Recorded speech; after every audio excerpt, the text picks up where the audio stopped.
Hello, everybody. Welcome to the TriStar Gym channel. Today's episode, we're going to be talking about Islam Makhachev and Arman Tsarukyan. I have trouble saying his name. My apologies. I'm just gonna call him Arman. I have a hard time saying his name. Guys, I can't wait for this fight. I just rewatched the original fight, the first fight, super close fight, back and forth seesaw wrestling battle. Makhachev had the edge the whole way through, though. He scored the more takedowns. Arman had his moments, yes, but at the end, Arman started to fade, and Makhachev dominated him. A close fight early on, but then Makhachev just started to take over. And I'm going to tell you guys, always, my pick for this fight. I'm going to tell you guys right away, right away. I'm picking Makhachev, and let me tell you why. I think Tsarukyan has got great kicks, good powerful punching. However, Makhachev has better distance control, better fundamentals. He's a southpaw, so Tsarukyan couldn't land that back kick he likes. He's a very flexible kicker. He has a very strong kick. However, Makhachev always has that hand up, always has his right hand up, always ready to guard against the kick. And I just felt that his fundamentals, Makhachev's fundamentals were better. He's less flashy, but more efficient and better. And I will tell you also that I think not only is he better in the striking, he's better in the wrestling. He's better on the ground. He's a better finisher. And he has a better chin. And I will tell you this. Makhachev is also harder to hit. Statistically, he's one of the least hit fighters in UFC history. Let me say that again. Makhachev is one of the least hit fighters in UFC history. And not only that, after watching their first fight, I can tell you, I know it was a long time ago, and I know there was a very young Arman. It was a very young Arman. I just feel that both fighters have developed. Both fighters have evolved immensely. However, I still feel that Makhachev is going to have the advantage. Training at altitude his entire life in the Dagestani mountains, it's going to make a big difference. He has more 5-round experience in championship fights. He's got it all. I'm giving it 55-45 in favor of Islam Makhachev. I think he's going to dominate everywhere. It's going to be a seesaw battle. It's going to be close. But nonetheless, I think in every exchange, in the end, after they scramble, after the exchange strikes, Makhachev's always going to come out on top. Guys, that's my opinion. That's my quick assessment. I know I'm making it sound very one-sided. It's not going to be a one-sided fight. It's going to be a back-and-forth fight. Tsarukyan has showed more punching power, more explosiveness, better striking. However, if you watch his fights, when he gets tags, he always results to wrestling. Almost a panicky wrestling. It won't work with Makhachev. You could see in their first fight, Makhachev starts to put it on him in the striking. And then Tsarukyan starts shooting really, really hard, wrestling really hard, getting himself tired. I think the same thing is going to happen. As much as they both have evolved, as much as they both have grown, I still feel that Arman is a fantastic striker. Still, when the exchange get too deep, when the exchanges get too serious. For those of you who didn't see his fight with Joachim, he caught a big hook, got stung a little bit. What did he do? He scrambled in the wrestling. Almost a panicky type wrestling. Tells me that if he was shooting on a Makhachev, he wouldn't get that takedown.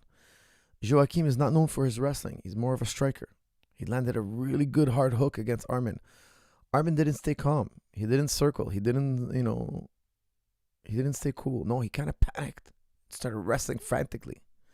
I think that kind of situation is going to happen in the fight. And I think when he starts to panic and wrestle really, really hard, he's going to get denied. He's going to get fatigued. That's going to be ultimately his undoing.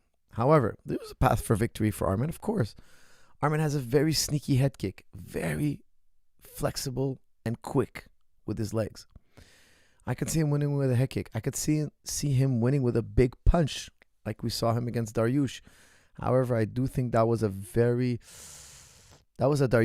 past his prime. Okay, so I don't want to take anything away from Arman. He's a hard hitter. He's a killer. He just doesn't have the finishing of Makhachev. The more I watch the two, the more I see how great these two individuals are. However, Makhachev just seems to have it all. He seems to have the striking, the wrestling, the jiu-jitsu, the conditioning, the finishing. It just seems like every base is covered. That's why I'm very confident to go with Makhachev. However, of course, anything can happen in a fight, guys. I want to hear your comments and questions. I'm looking at the poll now. I just snuck a look. 91% of you are going with Makhachev. Only 9%. I thought it was going to be much closer. I thought it was going to be like a 60-40 kind of situation. I can't believe that so many people out there are underestimating. And I know I picked Makhachev myself.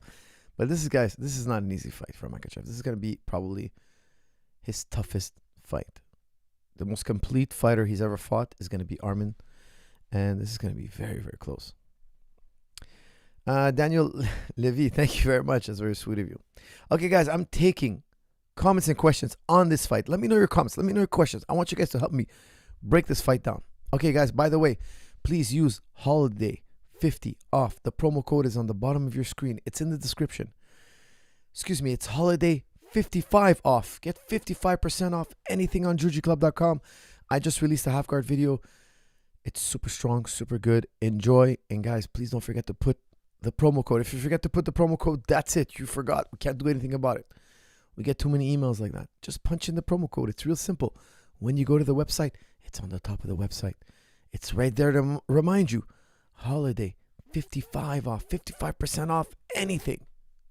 It's the biggest promo of the year. It's the biggest promo of 2024 and obviously of 2025, but I haven't done a bigger promo than that ever.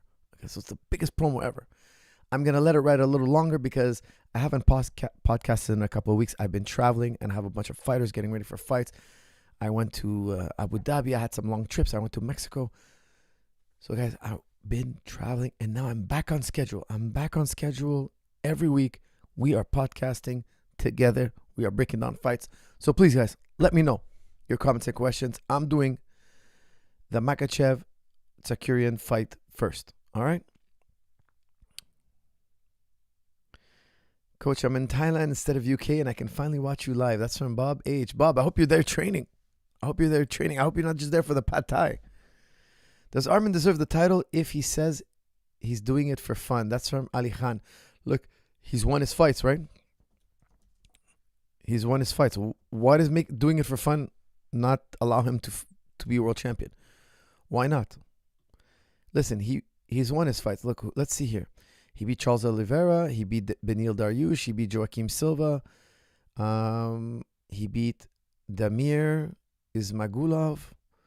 He lost to Gamrot. That was a very controversial fight. A lot of you thought he had won. That was a very close fight. Man, he's just, he's on how many fights here? 1, 2, 4 fight win streak. Look, his Gamrot fight was very close. He's in his only other loss is Islam Makhachev, which was also only other loss in UFC. He lost his first. No, excuse me. He's lost his first amateur bout. That's interesting. He lost his third amateur bout, and he lost his first professional bout. Think about this, okay? Arman lost his first professional bout in 30 seconds to a punch. And the guy's fighting for a world title fight now. It's incredible. You know, you can have your first fight, get knocked out in 30 seconds, and be like, why am I doing this? I'm well off. My family's secure. Why am I training all these months to step in there and clack? The guy has a heart of a lion. Look, to come back when you don't need to come back. When you don't need to live this life. You have other options. It's not easy. The guy has a heart of a lion. He's 9-2 in UFC. One of his losses is highly controversial against Gamrot. It was a very, very close fight. His only other loss is against the man he's facing this weekend, Islam Makhachev. Now, that fight was not controversial. I think everybody will agree Islam won that fight. However, it was still a very competitive and entertaining fight. Does Arman deserve? Okay, I did that. Guys, I know we're going to talk about Umar and Merab, but right now I just want to talk about, and I'm not going to stay long on it, guys, because I could see that you guys are all made up your mind already. I'm not going to stay too long on this, but we got to talk about this fight. You know why? Not because it's one of the hard fights to pick. Usually those are the fights I usually do. Those fights where like who knows what's going to happen? Like, this is such a crazy fight. However, I'm really excited about this fight. I'm super excited about this fight. I like to break down fights that I'm really, really eager to watch. Arman will win easy. That's from DP. Wow. That DP thinks he's going to win easy.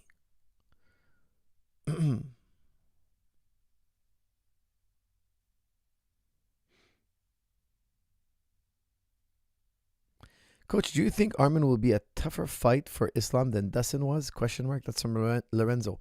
Yeah, I think so. I think so because Arman's going to be a lot harder to take down. And look, Poirier was a very tough fight. It was a seesaw battle.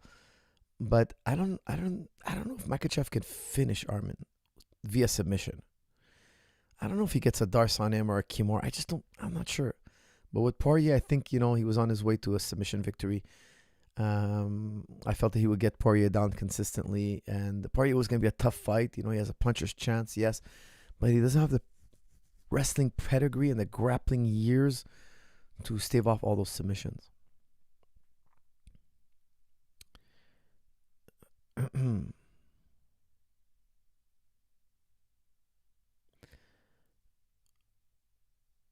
Arman, take down and control in guard. That's from No-Gi Dude. No-Gi Dude, I don't think he takes down Makhachev and holds him in guard. I think if he does take down Makhachev is more likely to go to 4-point position or like turtle position and try to fight his way back up.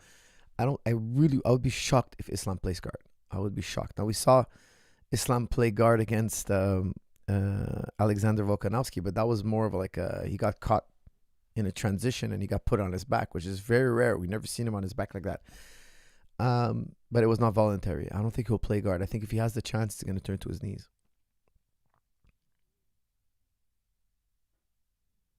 Rocking with Arman. Islam is old news. That's from Zayn. Zayn thinks Arman is old news. Guys, it's going to be a hard fight. I know we're like 87% saying Islam's going to win. I think you guys are right, but it's going to be a hard fight. Don't underestimate how hard this fight is going to be. Coach, I know we're talking about the fight, but I'm so happy about the ceasefire. That's from Johnny. Johnny, guys, you know what? I'm going to break the rules today. Guys, today's a phenomenal day. Finally, a ceasefire in the Middle East. Finally. My dream was to see Jewish people and Muslim people live in peace like we used to for a very, very long time. Under Muslim rule in Spain, there was a time known as the coexistence. The Muslims, the Christians, and the Jewish people all live in coexistence. Now, we didn't have a perfect time. We had ups and downs, but overall, by and large, we lived in peace, and we can do it again. Now, we're under Jewish rule, and we hope that our Jewish brothers will do the same. Like how we protected them in the past. Hopefully, they will protect us. Now, I know both governments, guys. I'm not a lover of either side. Okay, we need to get rid of both governments on both sides. But the people, they can coexist. We have so much in common. We have history, shared history. We come from the same genealogy. We believe in the same God. So I'm really, really happy about the ceasefire. And I hope that the Palestinians retrieve their loved ones out of, they were falsely imprisoned. If you guys don't know, but Israel just basically imprisons children over the years. And of course, Hamas kidnapped innocent people. I hope they bring back their family members to both sides and learn to coexist together. And of course, Resolution 192. Those who are stripped of their homes, their properties, being given reparations or be allowed to return home, of course. But guys, we'll talk about that, I'm sure, later. But I feel it's such an important and happy day that the killing is hopefully coming to an end.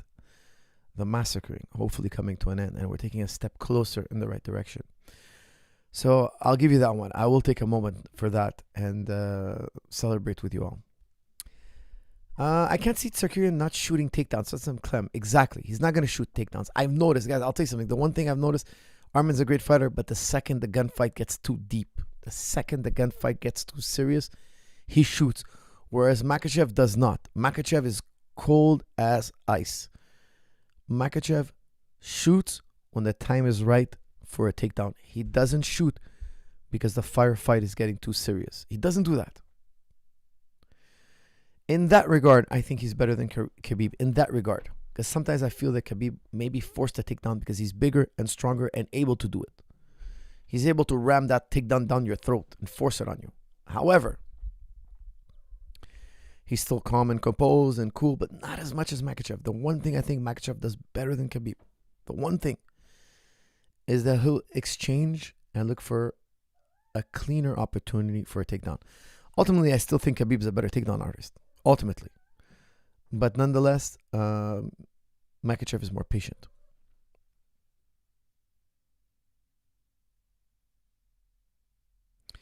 Dustin in a row fought Islam and Benoit, who had staff. I believe it was Benoit that had staff, correct? Yes. YTB, yeah, I believe if I remember correctly, everybody was saying it was Benoit who had staff. He started off really, really strong, got tired. Yeah, staff is difficult to fight with, definitely.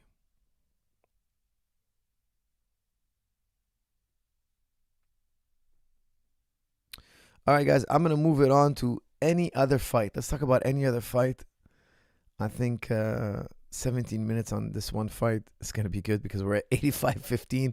I thought I was going to get a lot more rebuttals. I thought a lot of you were going to be like, no, Arman's going to win and he's going to do it this way and that way. And these are all the possibilities you're overlooking. But I think for this analysis, we're kind of on the same page. The Caribbean Hashira. I got Arman winning. Guys, Arman's got friends in the Caribbean. Friends who believe he could win. He could become world champion. Excuse me. Okay, guys, I didn't even wish you guys Happy New Year. I want to wish you all a Happy New Year. Okay, I forgot completely. I didn't get a chance to do a New Year's podcast.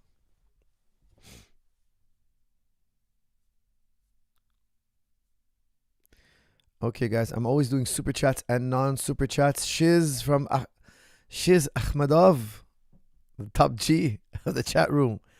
Happy New Year. Been with this channel for more than a year. Appreciate your high-level breakdowns and philosophy. How close was Arman to getting submitted by former champ Charles Oliveira? Arman survived and won. That's from Shiz. Yeah, the Darce choke at the end. I didn't think he was on, to be honest with you. I didn't look on. Arman's posture was strong. His neck was kind of clear in the clear. I'd have to rewatch it again. I haven't seen it in a long time. I think I was there for that event, actually. I remember watching it live. However, I just didn't feel like the squeeze was on. And of course, the bell sounded. It was the end of the fight. I believe Bronx said he thought he had it in and the guy was sleeping.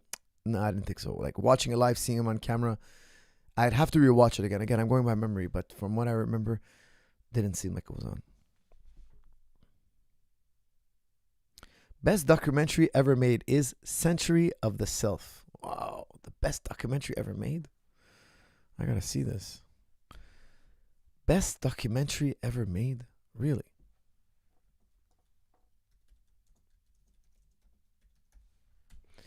Century of the Self.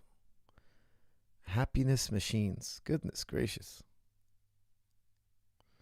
What is this craziness you guys make me watch?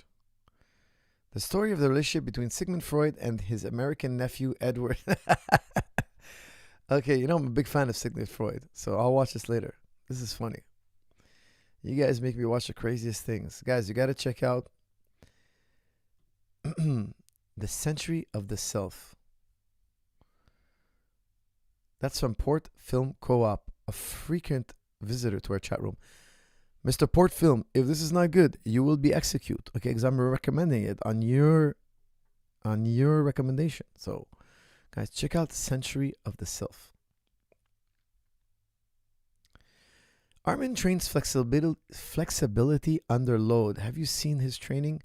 I feel he goes to extreme on flexibility, but some of his training is good. That's from Hassan Haytham. Flexibility under load. I've noticed his flexibility is very impressive. I'm not sure what flexibility under load is. Do you mean like PNF stretching? I've looked into that, yes.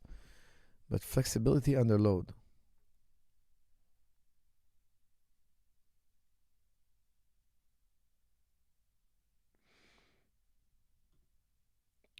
I'll have to research it a little more, but it does seem interesting.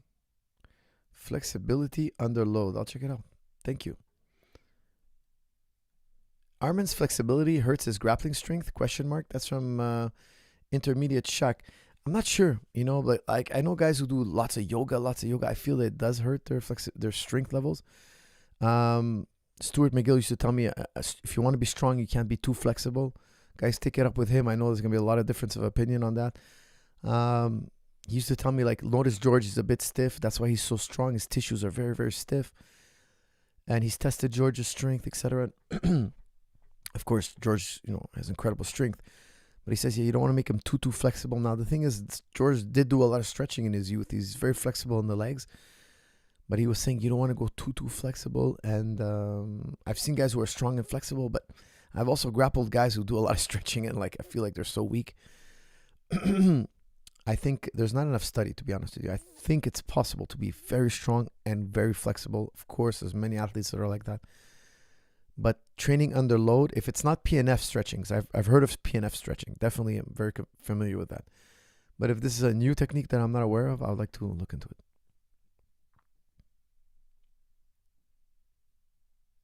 Hey, coach, my knees have early onset arthritis. I think it's soft tissue related.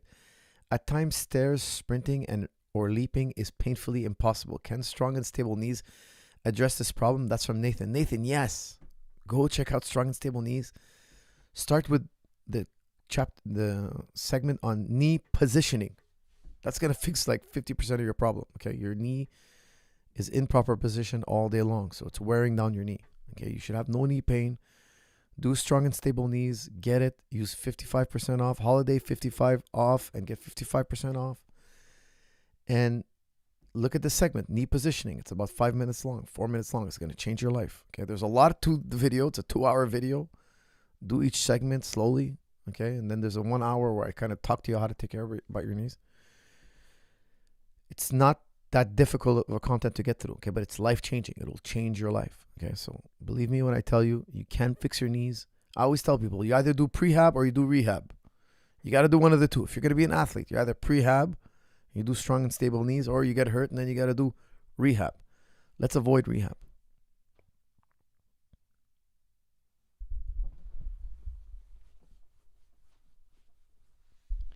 Sean Kuvarik says, flexibility under load is mobility. Not necessarily, but I'm assuming you're saying it's similar to mobility. Reload my revolver. I watched a lot of your instructional videos for BJJ. Wanted to let you know I love and appreciate your teaching style. Thank you, Mr. Reload. You are a gentleman and a scholar. What to do for clicking hips during exercise? That's from Ali Khan. Well, I will tell you, I like to do a lot of stability ball and massage. Like grab a massage ball or foam roller, roll out your hips, or use a massage gun, but a lot of stability training on the stability ball. It will take that away. What do you think about the breathing exercises that Arman does? That's from Ayman Ben Aboub. I haven't seen his breathing exercise. I have to look it up. I haven't really watched his training. I've watched all his fights, of course, but not his training, so I'll have to look that up. Shara Bullet versus Michael Page. That's from Talal Mahmoud. That's a very interesting fight. I'm not sure what the date is for that fight, but that's a fight I have to watch. I really like that fight because it's two contrasting styles. The thing is, Michael Page's style is so rare. Has Bullet ever seen a style like that? Is he sparring with guys who fight like that?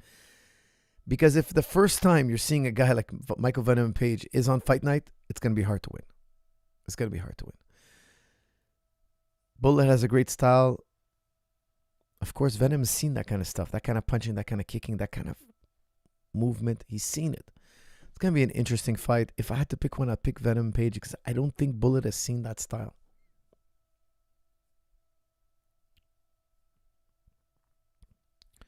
All right, guys, I'm doing all the super chats, but I'm also doing non-super chats as well. Okay.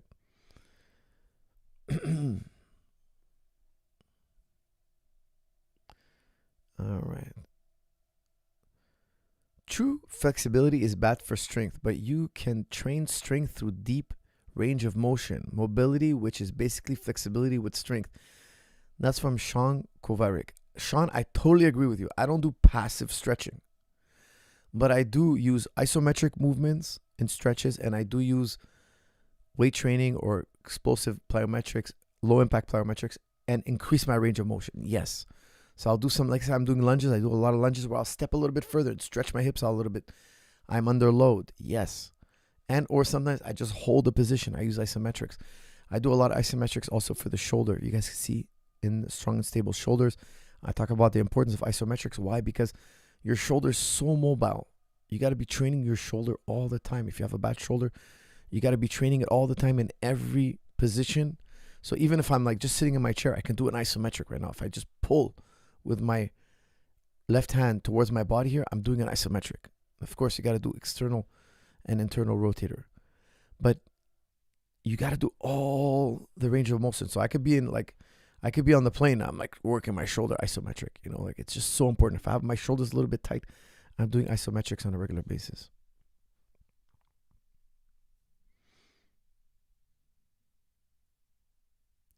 Coach, a few fun ones for later. Your thoughts on the LA fires. That's from Tommy McDougall. I'm going to stop you right there. I'm going to tell you. I saw pictures. I couldn't believe my eyes. I wonder what is the cause of these fires. Like I haven't seen a headline talking about the cause, but because it's not the time of the year, right? It's not, the conditions aren't that dry right now, right? It's kind of like the winter now. It is the winter. I know it's California, but still, it's not super dry. Why is there such fires? How did it get out of control? What happened? What started it? Like, I haven't looked into it. Okay, I've been crazy busy, but I'll tell you something. I saw pictures. Crazy scary. I mean, like, just unbelievably scary. Trudeau resigning. Tommy, you deserve a kiss. You're a gentleman and a scholar. Guys, the dollar went down to 140. Then Trudeau resigns. It went up 3 cents. Trudeau is killing me, man. Listen, Trudeau is killing me. His own people want to get rid of him.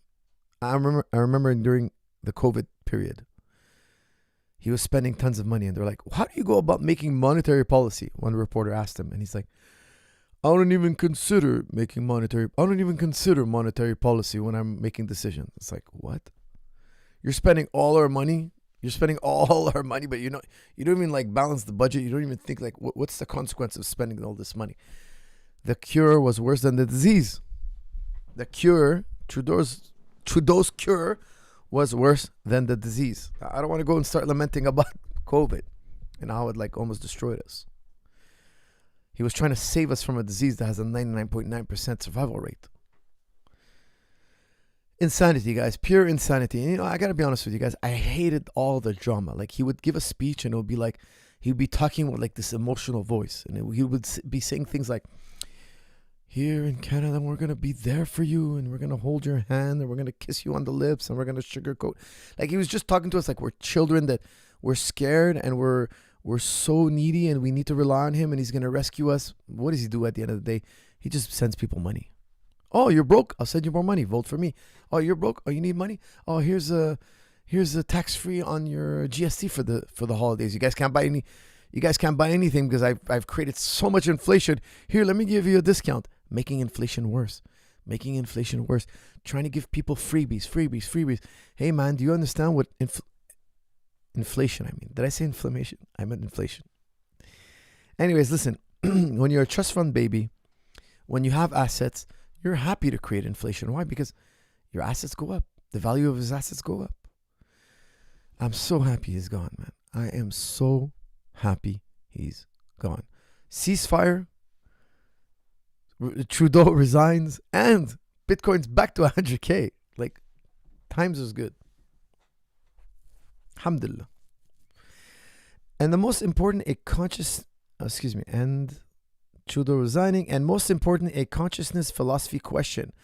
With 7 billion brains on earth all at once, how does Allah keep track of all of them? Okay, well, if you're a God and you're divine, your power is limitless. So keeping track is not an effort, right? You have to remember, if it was difficult, he wouldn't be a God, right? He wouldn't be God. There could only be one God, right? There can only be one perfection. So he's all powerful. So for him, it's unlimited. His ability is unlimited. Neon, yes, February 2nd, February 1st. Oh, the fight is February 1st. Okay, great. I can't wait to see Bullet versus Venom. Thoughts on Omar versus Merab? I'm picking Omar. Lahm, I am picking Omar. Omar, I think, is gonna win.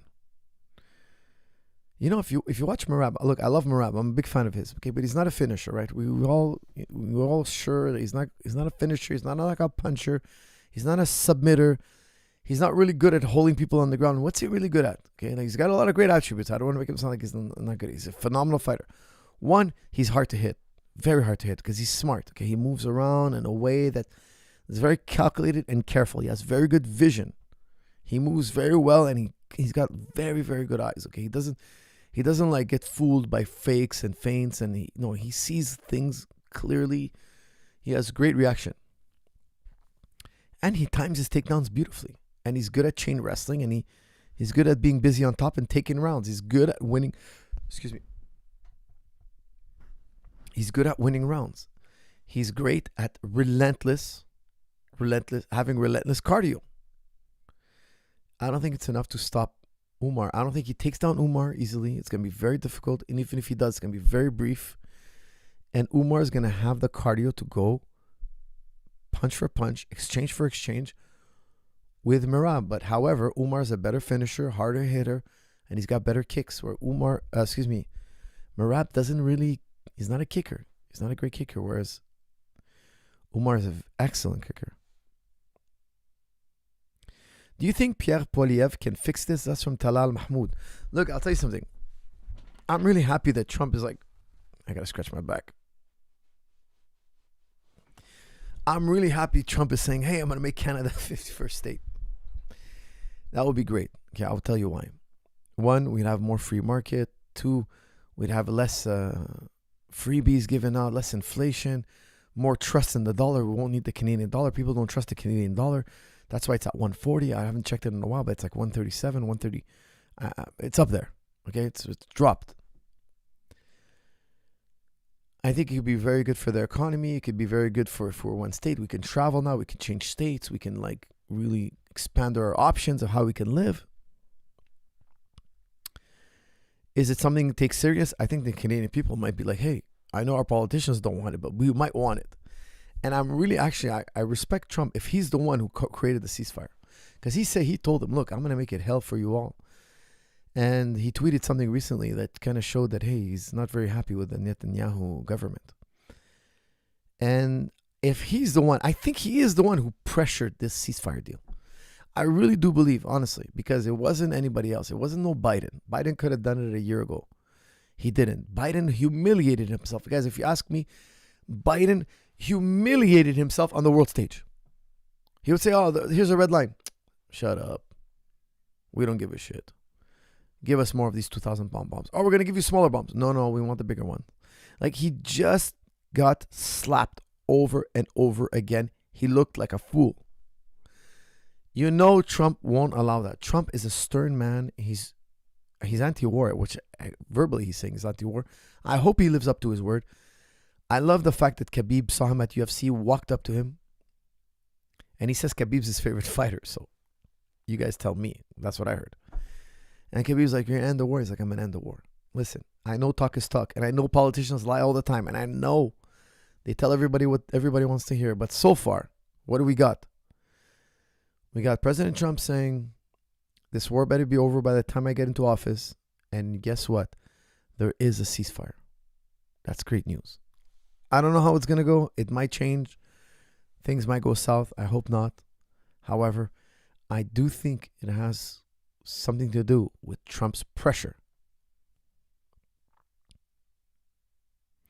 Coach, Trudeau's estrogen levels are high because he eats Nutella croissant from Tim Hortons. That's from Zain Naqvi. Zain Naqvi, you are a gentleman and a scholar, and what you say is the truth. This is very, very true. The man has high levels of what you said, and it's probably because of what he eats. For us, what brand of rash guard do you like best? That's from Ryan. Ryan, I buy like a cheap rash guard from, I get it on Alibaba Express. I've tried all sorts of different rash guards. I do wear different rash guards, but I got this one. It's like thin and it's like soft and it's like, it just fits right for me. You know, it fits pretty right for me. So I buy a bunch of them. So I have like, I use like 50 rash guards. Why? Because I have to wear 2 rash guards a day, sometimes 3. And I don't want them to smell, so I want to have a lot of them, so I don't wear them out. Because, you know, if you wear one too much and you train in it too much, it could start to wear out and smell. And because when they smell, I throw them out. So I want to make sure I always have rash guards, you know, because I'm training all the time. I can't be looking for my rash guards. So I buy them from Alibaba Express. They're not too expensive, but it's the one I like. It's a thin material. I find rash guards are too thick. So when you put them on, it's like, it's just like choking me, you know, it's squeezing me. Where these ones, they're kind of like, they're more flexible. It's a no-name brand, by the way, which you're going to see me I don't, listen, you guys are going to find this funny. I often wear no-name brands. Often, very often. I like very no-name type of guy. Anything I have that's a brand or whatnot, my wife bought it or I got it as a gift. And the drones, coach, that's from Rainbow. Rainbow, what drones? What drones?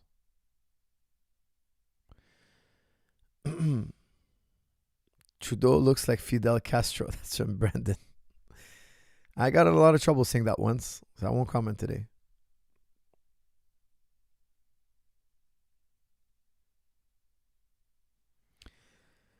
Are you failing for KFAB? What's KFAB?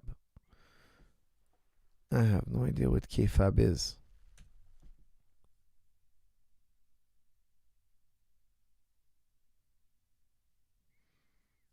What? Something to do with professional wrestling?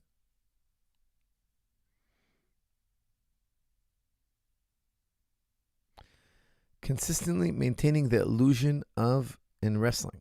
Okay. Go you 8 to academic agent. Sorry, Port Film. That's way like, I don't speak that language. I just don't understand what you're saying. Please interview Chris Langan this year, coach. That's from Kasim. I'd have to reach out to him. I have to find the time, Kasim. I have to find the time. It's just so much time. It'll be something I'd have to get ready for, you know. Greetings from LaSalle. What's your take on Quebec being the 52nd state admitted to the USA? That's from Jay Goodman. I would love it, Jay. I would love it. Let's do it. Guys, let's do it, man. Let's become the 52nd state. Is that what it is? 51st, 52nd? I forget. But let's do it, man. Let's do it. I want to be able to drive to Florida without hitting customs. No drones in Canada. Oh, really? They're banning drones in Canada? Let me look that up.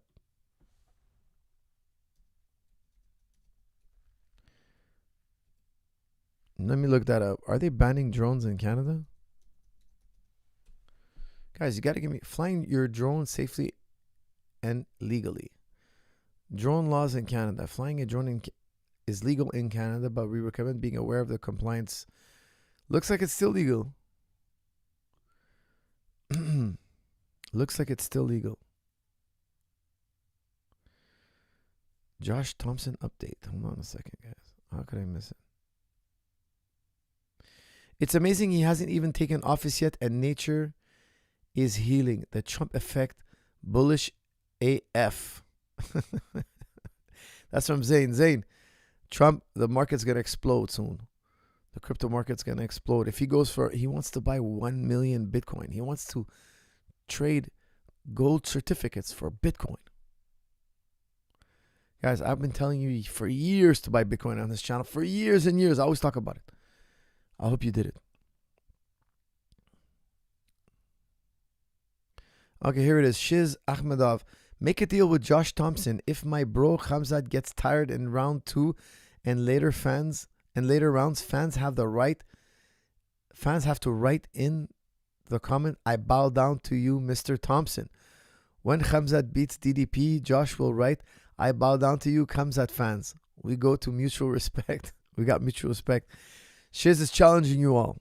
If Khamzat wins and beats DDP, we're going to have to give props to Mr. Shiz, because Shiz has been a long time believer about Khamzat. Guys, he's been on this channel since day one telling us about Khamzat's career and how he's going to become champion. Shiz, I know you're the original fan of Khamzat. So believe me, if he wins, I'll praise you on this channel. I will praise you.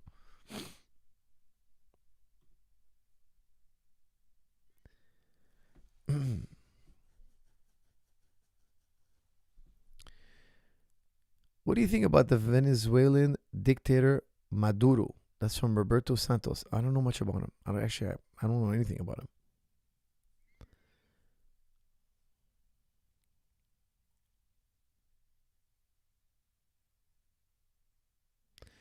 Coach, did you see Rob Whitaker now training with Adesanya? That's from Harrington. I saw a little video. Not a video. I just saw like the thumbnail, but I didn't click on it. But that's cool. That's really cool. They live next to each other. I mean, why wouldn't they train? Because think about it. If you live in Australia and you want to train anywhere or with anyone, it's tough. There's not a lot of places to go. Everything's far from Australia except New Zealand. It's like a 3-hour flight.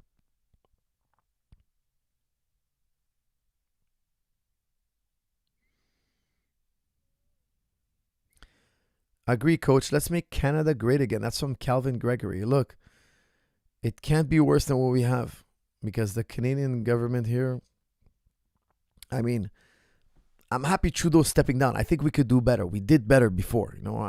Canada was the fifth happiest place in the world before COVID. It was doing good. Canada was doing great.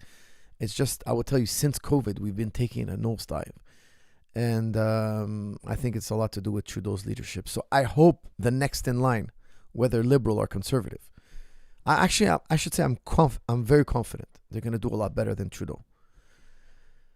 I don't want to rag on the guy. I don't hate the guy or anything like that. I've met him. Okay, he used to be a member of my gym. He used to train at my gym. Like I've said this many times. He wasn't a bad person. Now, I'm not saying he was a bad person. I just don't think he's fit to be the prime minister. That's all I got. That's my only beef with the guy. I have nothing against the guy personally. If I saw him, I would say hello. I would be pleasant to him. I just don't agree with his politics. If we ever got into a discussion about politics, I would tell him, look, I totally disagree with your ways. You'd have to justify it to me, make sense of it, make sense of the way what you were doing in there. And I just think he was just trying to buy votes. Like you're just giving out money. Just spend money, give out money because everybody's gonna vote for you, and they don't understand inflation, or you think they don't understand inflation, whatever it is, and you think I'm just kicking the can down the road. I'm kicking the can down the road. And now look at us. We're like the 16th or 17th happiest country in the world. Like we've dropped badly. Life is unaffordable now in Canada. It's very tough in Canada.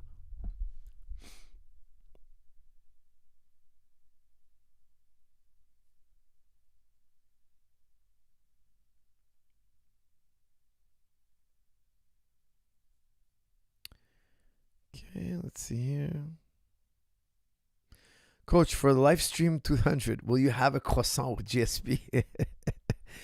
Detroit Viper, I'm going to get luxurious croissants for me and GSP. We're going to eat them on the AMA 200. Hopefully. Maybe 300. Maybe 300. Maybe when we're old, at 300.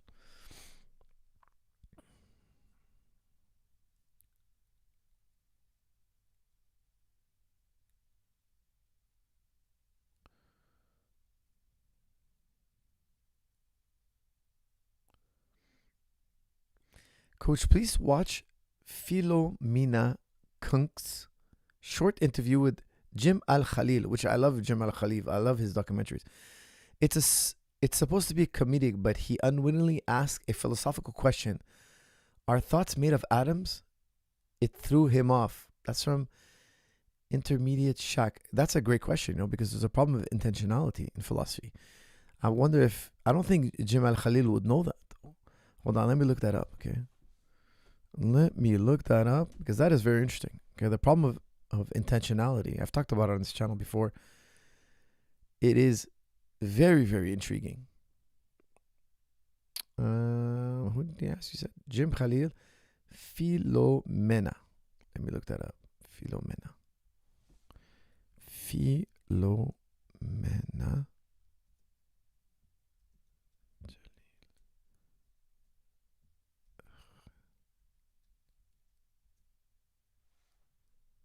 Philomena. Let's look that up. Galileo's full name was Galileo Figaro Magnifico, wasn't it? I'm not sure that's right. I don't know. That's what it says in Dominican Rhapsody. Are you thinking of Bohemian Rhapsody? What was his name then? Well, as far as I'm aware, his name was Galileo Galilei. Galileo Galilei. Yes. That's like me being called Philomena Philomeni. Actually, I quite like that. How do we know we're not in a simulation? We don't know. There are lots of smart people who think it is possible that we live in a simulation. If this is a simulation, why is the computer making me ask you this? Well, from my perspective, you are asking a question, so I could imagine that you are being controlled by a computer, but you may well feel that you have free will and you're asking those questions yourself. Why do I have to actually come and film this? Couldn't a computer just show it on the telly in the simulation? Or is that where I am? You know, do I exist at all? Why is this happening? Why isn't it just me eating a chocolate eclair in a loop, like in a GIF? I'd swap for that. Actually, are people in looping GIFs caught in a simulation? Is that what's happened to them? Where do wasps fit into the simulation? This is so good. I gotta put it up on screen. This is too good. I didn't think it was gonna be this good. Hold on a second. Let me put this up here. This is too funny. She's a comedian and she's punking him, but she's asking him all sorts of crazy stuff. Okay, this is too funny. This is really, really too funny. Because, guys, for those of you who don't know Khalil, he's a very, very renowned he's a scientist, but he makes brilliant documentaries, like brilliant. Okay, like they go full out in his documentaries. Okay, let me make this a little bit bigger. And of course, my button pushing skills, always on par with the best in the world. Okay, that's an exaggeration. All right, let me see here. Let me make sure I push the right button. All right, here it is. Oh, man. This is really funny. Et voilà, like they say in français. I'm not quite sure how. So it's a lot to unpick, isn't there? Who invented civilization? Civilization wasn't something that was invented or something that started abruptly. We talk about civilization once humans started agriculture, once they started building cities and creating laws. That was something that happened gradually in different parts of the world rather than just being invented suddenly. Yeah, so it wasn't just one man who wanted to remain anonymous. No. Because that would be something we shouldn't go along with if it was. Do you mean we shouldn't go along? If it's one man who wants to remain anonymous, there's something a bit shifty about that, isn't there? The Wright brothers did the first proper flight over 100 years ago. How come we're still not any closer to working out how aeroplanes actually work? But we are. We know how they work today. But in reality, how do they work? Well, we have mathematical equations that describe the way the air flows over the wings of the aircraft. Can you explain how they work without resorting to science? It's difficult not to explain the science behind it, but because of the... Well, let me try to explain flying without the science behind it. Think about when you put your hand out the window. And the faster you drive, the more the air picks up your hand, right? Well, that's what the wing does. The wing's kind of flapped so that there's more air pressure on the bottom of the wing than the top of the wing, because the faster the plane goes, the more air is compressed. The more you compress the air, the more solid it becomes, and you can climb up on top of it. It pushes the wing up because the wing, the way it's angled, it's like your hand when you angle it outside the window. That's what I would tell her. The shape of its wings, the force upwards is bigger than the force downwards, so that pushes the plane up into the air. That's your theory. Do you want to hear my theory? Okay. I think they run on belief. It's just because we believe planes can fly that they do. So the media has to keep up the pretense, or they're just going to start dropping out of the sky. Same with Wi-Fi. There's no way that's real. We just have to go along with this pantomime or everything grinds to a halt. The church thought the sun went round the earth, but Galileo thought the earth went round the sun. Whose side are we on here? We're most definitely on Galileo's side. As I think the church is today. Is it possible they were both right and the sun and earth go round each other? That would keep everyone happy. Can we just agree on that? So how far was the first flight? Well, on that day when the Wright brothers carried out several flights, they were typically of the order of just a few hundred feet. Well, they could have walked that. Well, they could, but that wasn't the point. When was the first flight that was long enough to need a toilet? Once commercial flights developed, those flights became longer distance, and the passengers would have then needed some comforts like having a toilet on board. That must have been a real moment the first time someone realised a plane needed a toilet. That's more impressive than the Wright brothers. I've never thought of that as a particularly dramatic or exciting development, I'm afraid. This is funny, man. This is really, really funny. Oh, man, that was good. I got to give it to her. She's funny.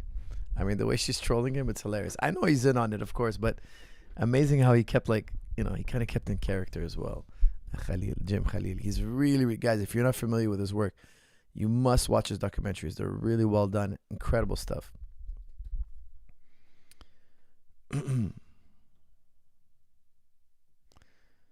Okay, let's see. What else we got here?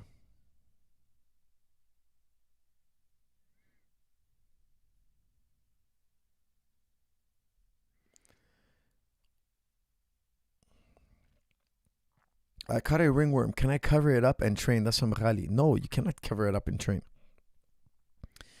Get a fungus medication, put it on 3 times a day, wait till it dies. Okay, wait till it's like faded away, then go train and cover it up, of course. But show your trainer. Say, look, coach, I've had it. It's dead. It seems dead. I'm covering it up. But I just want to let you know I have a ringworm that it's, you know, I've put medication on it for a couple of days. But you can't go when it's like bright red. You know, you got to wait till it's faded and dead. That's what they say. That's when they say, again, this is bro science, that it's no longer contagious.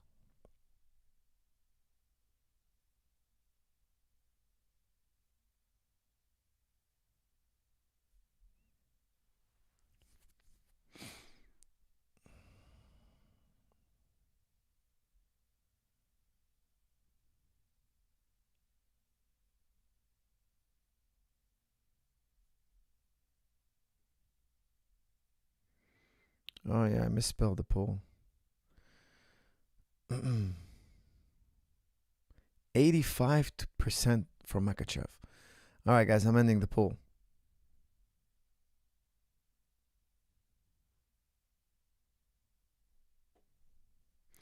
Do you know if stem cell therapy helps with knee motion / mobility? That's from Scooby Foo. I'll tell you something. A lot of people try that and have mixed results. Some people swear by it. Some people say it didn't work for them. I personally have never done it for my knees. I've never taken an injection for my knees. I'd rather you do good, proper physiotherapy. I think it's more hit and miss. Some people swear by it. Some people say it doesn't help at all. It's like I've heard all sorts of, people say they did it, and some people are like, it didn't do anything. Some people are like, oh, it's my 7th one. It always helps me. I'm not a big believer in it. Is Sneeko ever coming up to Montreal? That's from Black Sheep. That I don't know. We talked about it a few times, but I got really, really busy. But we did manage to do a podcast. It's on, what's that stream? It's like YouTube, but they don't censor you because he got kicked off YouTube. So we did it on some other platform.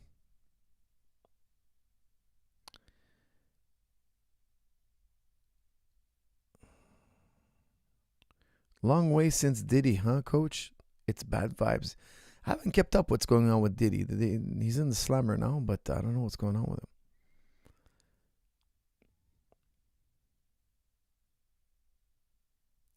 him. You said air pressure. That's science. That's from Pompeii. You're right.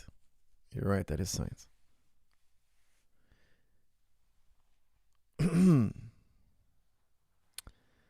All right, guys. Comments, questions?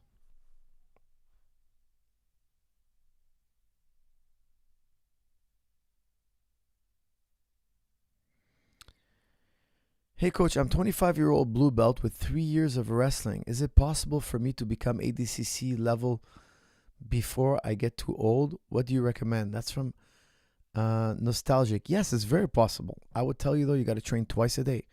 If you're not willing to train twice a day, every day, 6 days a week, or I would say 5 days a week, and then on Saturday one session, it's fine. But you got to double up your trainings if you want to get to ADCC. It's a very competitive environment, and if you want to get to that level, you must train twice a day. Guys, I want to congratulate TriStar Gym, okay? Because this year, from 2023 2024, out of all of Canada in the ADCC standings, TriStar is ranked number one Canadian team. That's for the grappling, of course, not MMA. Grappling, just in grappling, TriStar Gym became the number one team in Canada. So I want to congratulate all the guys who are competing. The jiu-jitsu team at TriStar has been working really, really hard, overtime.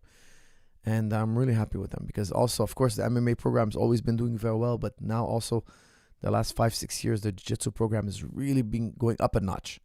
So I hope to keep that going, and I want to congratulate all the guys who've been working very hard and competing all over, but also doing very well in ADCC competition. Coach, I love you. That's from Cody Barnes. Cody Barnes. No homo. I love you too, but no homo. Okay? Coach, for us, I admire you holistic training philosophy. I believe in versatile athleticism, excelling in various skills. I've competed in kickboxing, BJJ, dirt biking, marathons. Thoughts in this approach? Though in this approach, excuse me. Well, Eric, I appreciate that, man. Yeah, versatility is very important. Sure. That's great, man. Keep it up. Coach, what do you think of Sucoin? That's from Katu. Katu, I was looking into Sucoin. I didn't do a full research, but it's another promising up-and-coming crypto technology. I went big into Ethereum. I went big into Solana. I went big into Avalanche. I really think one day those smart contracts, one of those smart contracts, at least one of them is going to make it big. Sui is another very good and potential candidate. So something to research. I haven't researched it enough, so I haven't bought any yet, but eventually I'm looking into buying also Sui.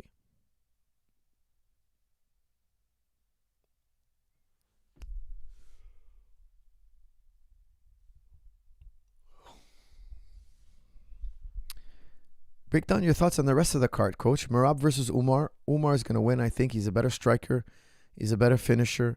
He's going to nullify Merab's wrestling, and I think he can maintain he can challenge Merab's cardio. Like, he can maintain Merab's cardio onslaught. Okay, so I think because of his more power striking, power punching, he's going to be able to outwork Merab. I know Merab is a busy guy, but he's very careful in the striking. Look, Merab is a very special fighter, but so is Umar. I really do think Umar wins it. Who else? You said Merab. Hill versus Jiri. I think I'm going to go with Jiri. Jiri has more, I think Jiri has to win this fight. That's one thing. He has to win this fight. But also he's a better finisher. His KO, his reach, his distance, it's more precise. It's more accurate. It's more disciplined. And what was the other one? Meccano. I'm picking Meccano over Dariush. I hope Dariush wins. I would like to see Dariush wins. I just think Meccano's in a better place right now. He's really on the rise. You know, I think he's gonna maybe even get a title run. You know, he's got that razor's edge. You know, like when he fights, he's on point. He's dialed in. Whereas Dariush's last few fights, he didn't seem dialed in at all. He seemed like, you know, he was covering but not just right. You know, he was punching but not perfectly right. It was kind of like, does he have other things going on in life? Does he have other focuses in life? Like, he's not here right now totally measuring the millimeters. He's working in inches. But when you're fighting, you want to be working in millimeters. Like, your hand's not here. It's here. It's the correct spot exactly. Like, you're aware of these things because you've rehearsed them over and over again. I feel like he's kind of going in there and just kind of like, it's going to work out. You know. Can you still do BJJ without full motion in one knee? That's from Scooby Foo. I highly recommend you get full motion in your knees before you do BJJ, because you might be forced into a motion you can't do. That's very typical in jiu-jitsu. So I don't recommend you do any jiu-jitsu if you don't have full range of motion of your entire body.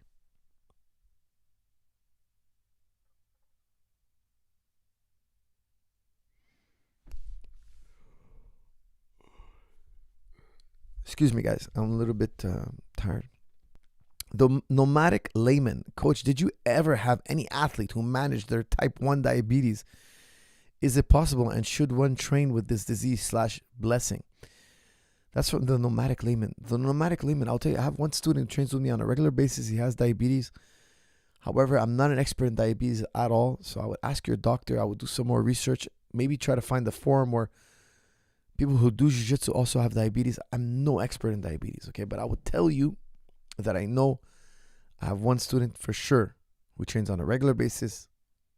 And he trains very seriously, actually. And he's in tip-top shape, and he's really fit, and he hangs in there, and he does the whole class. He comes from, also, he wrestled as well. He wrestles. I'm not sure if he's type 1 or type 2 but diabetes. I couldn't even tell you the difference between the two. But I know he has diabetes because we've talked about it. He's told me about it, and I was like, wow, it's impressive. You know, your training does it. Like, he was telling me how he manages it, but he's also in super shape. Like, he takes care of his body, and he trains really well. I think it's a question of you doing some research. You know, take a deep dive, get in the rabbit's hole. I'm sure there's a lot of people with diabetes out there doing jiu-jitsu and like telling their story. And of course, it's something you want to talk to your doctor about, but a lot of doctors might not have experience or don't even know what BJJ is. But do your research, and I'm sure you're going to find the right answers. Oh my God, I'm so happy to see you do these videos again. You're the best, coach. That's from Emmanuel. Emmanuel, you're a gentleman and a scholar. Thank you. I'm glad to be back. I will tell you guys, I went to Mexico, then I went to Abu Dhabi. In Abu Dhabi, I was training twice a day. Of course, I would have liked to see a lot of my friends in Abu Dhabi that I didn't get a chance to reach out to because I was so busy with the workout schedules and all that. But when I got back, I was super jet lagged. So I got right back in the gym, and I was like, couldn't stay up to do a podcast. But now I'm back and acclimated to Canadian time, and I'm happy to be back on schedule, guys. Our podcasts are going to be back on schedule every week. Coach, do you read my dono? Apparently, Arman has staff. That's from Itzy. If he has staff, I doubt they would tell anybody. I doubt it. If they had staff, if either fighter had staff, I don't think they would tell anyone.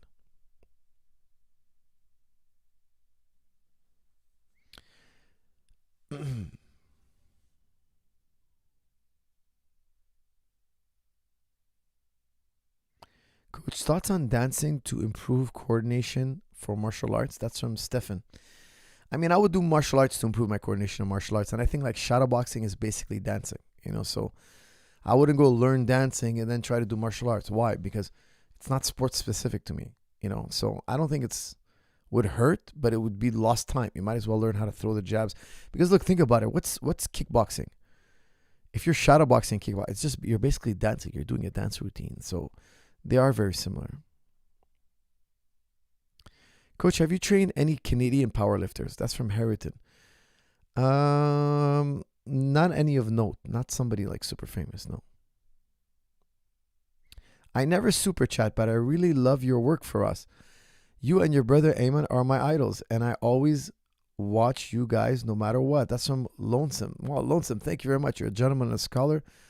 And I'm very happy that you find joy in this channel and our work. Thank you very much. And please, if you ever come to TriStar Gym, if you're ever in the area.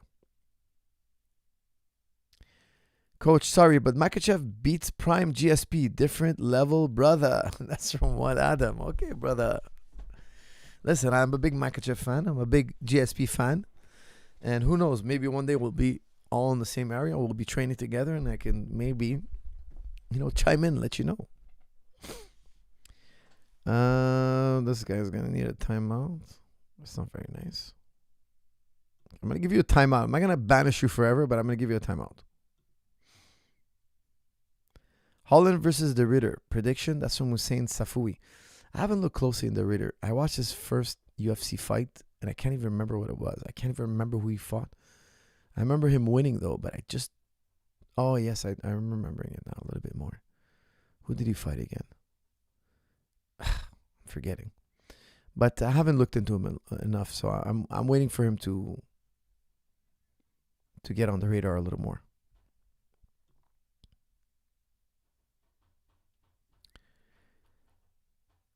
Guys, give me 1 second. I gotta open the door. Just 1 second.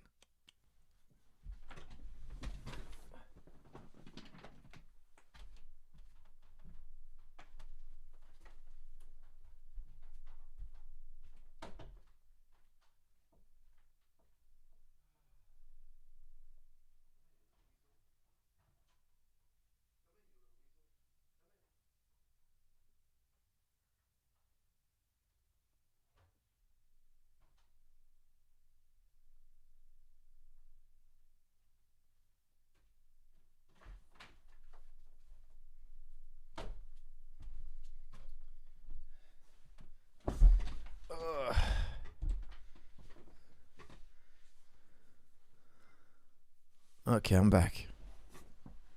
Goodness gracious. All right, we got a comment here from Shiz. Coach, how do you handle fame and react if an excited 13-year-old teenage girl runs up to you and yells, Mr. Zahabi, I want your autograph and selfie photo while you're having dinner with your wife and kids in a restaurant? That's from Shiz. Well, Shiz, usually it's a 13-year-old boy, and usually it's dudes. I will tell you, like 99% of fans are usually going to be men. Most women don't watch UFC or MMA, I would say, that would recognize me. I'm sure women would recognize the fighters, but the coaches, the hardcore fans, I would tell you most of them will be men. So anyways, if it was a girl, I would just say hello, take a picture with her, I'd be nice to her, I would smile and be super nice, and that's it. Doesn't matter to me her age or the person. I would just say hello. When I meet fans, I'm just really nice, try to be nice and say hello, and if they want a picture, we take a picture.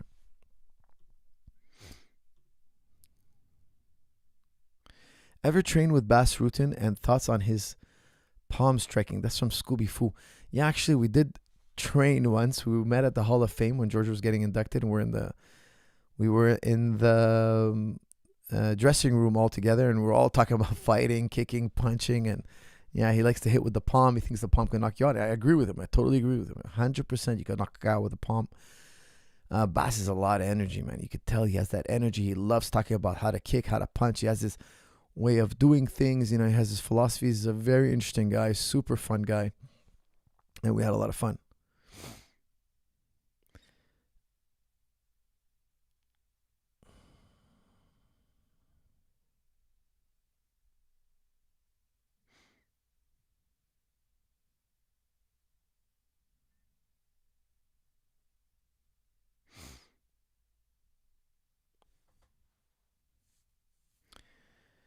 Nice hoodie, Coach. When will we see a rematch between Noah and Ayman? That's the man from Nepal. Actually, those boys are sick this week, so they didn't even train all week. Can you believe it? Soon, maybe I'll make them do a little rematch and post it. That would be funny, because I used to post them wrestling and post it on this channel. The man from Nepal has been around for a long time. He knows. But yeah, sure, maybe in the future. Coach, have you heard of the Baha'i religion? The Baha'i religion. Let me look that up.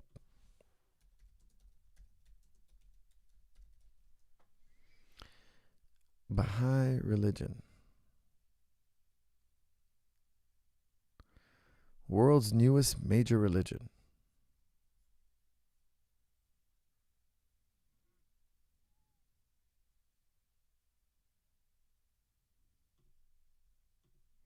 Hi, my name.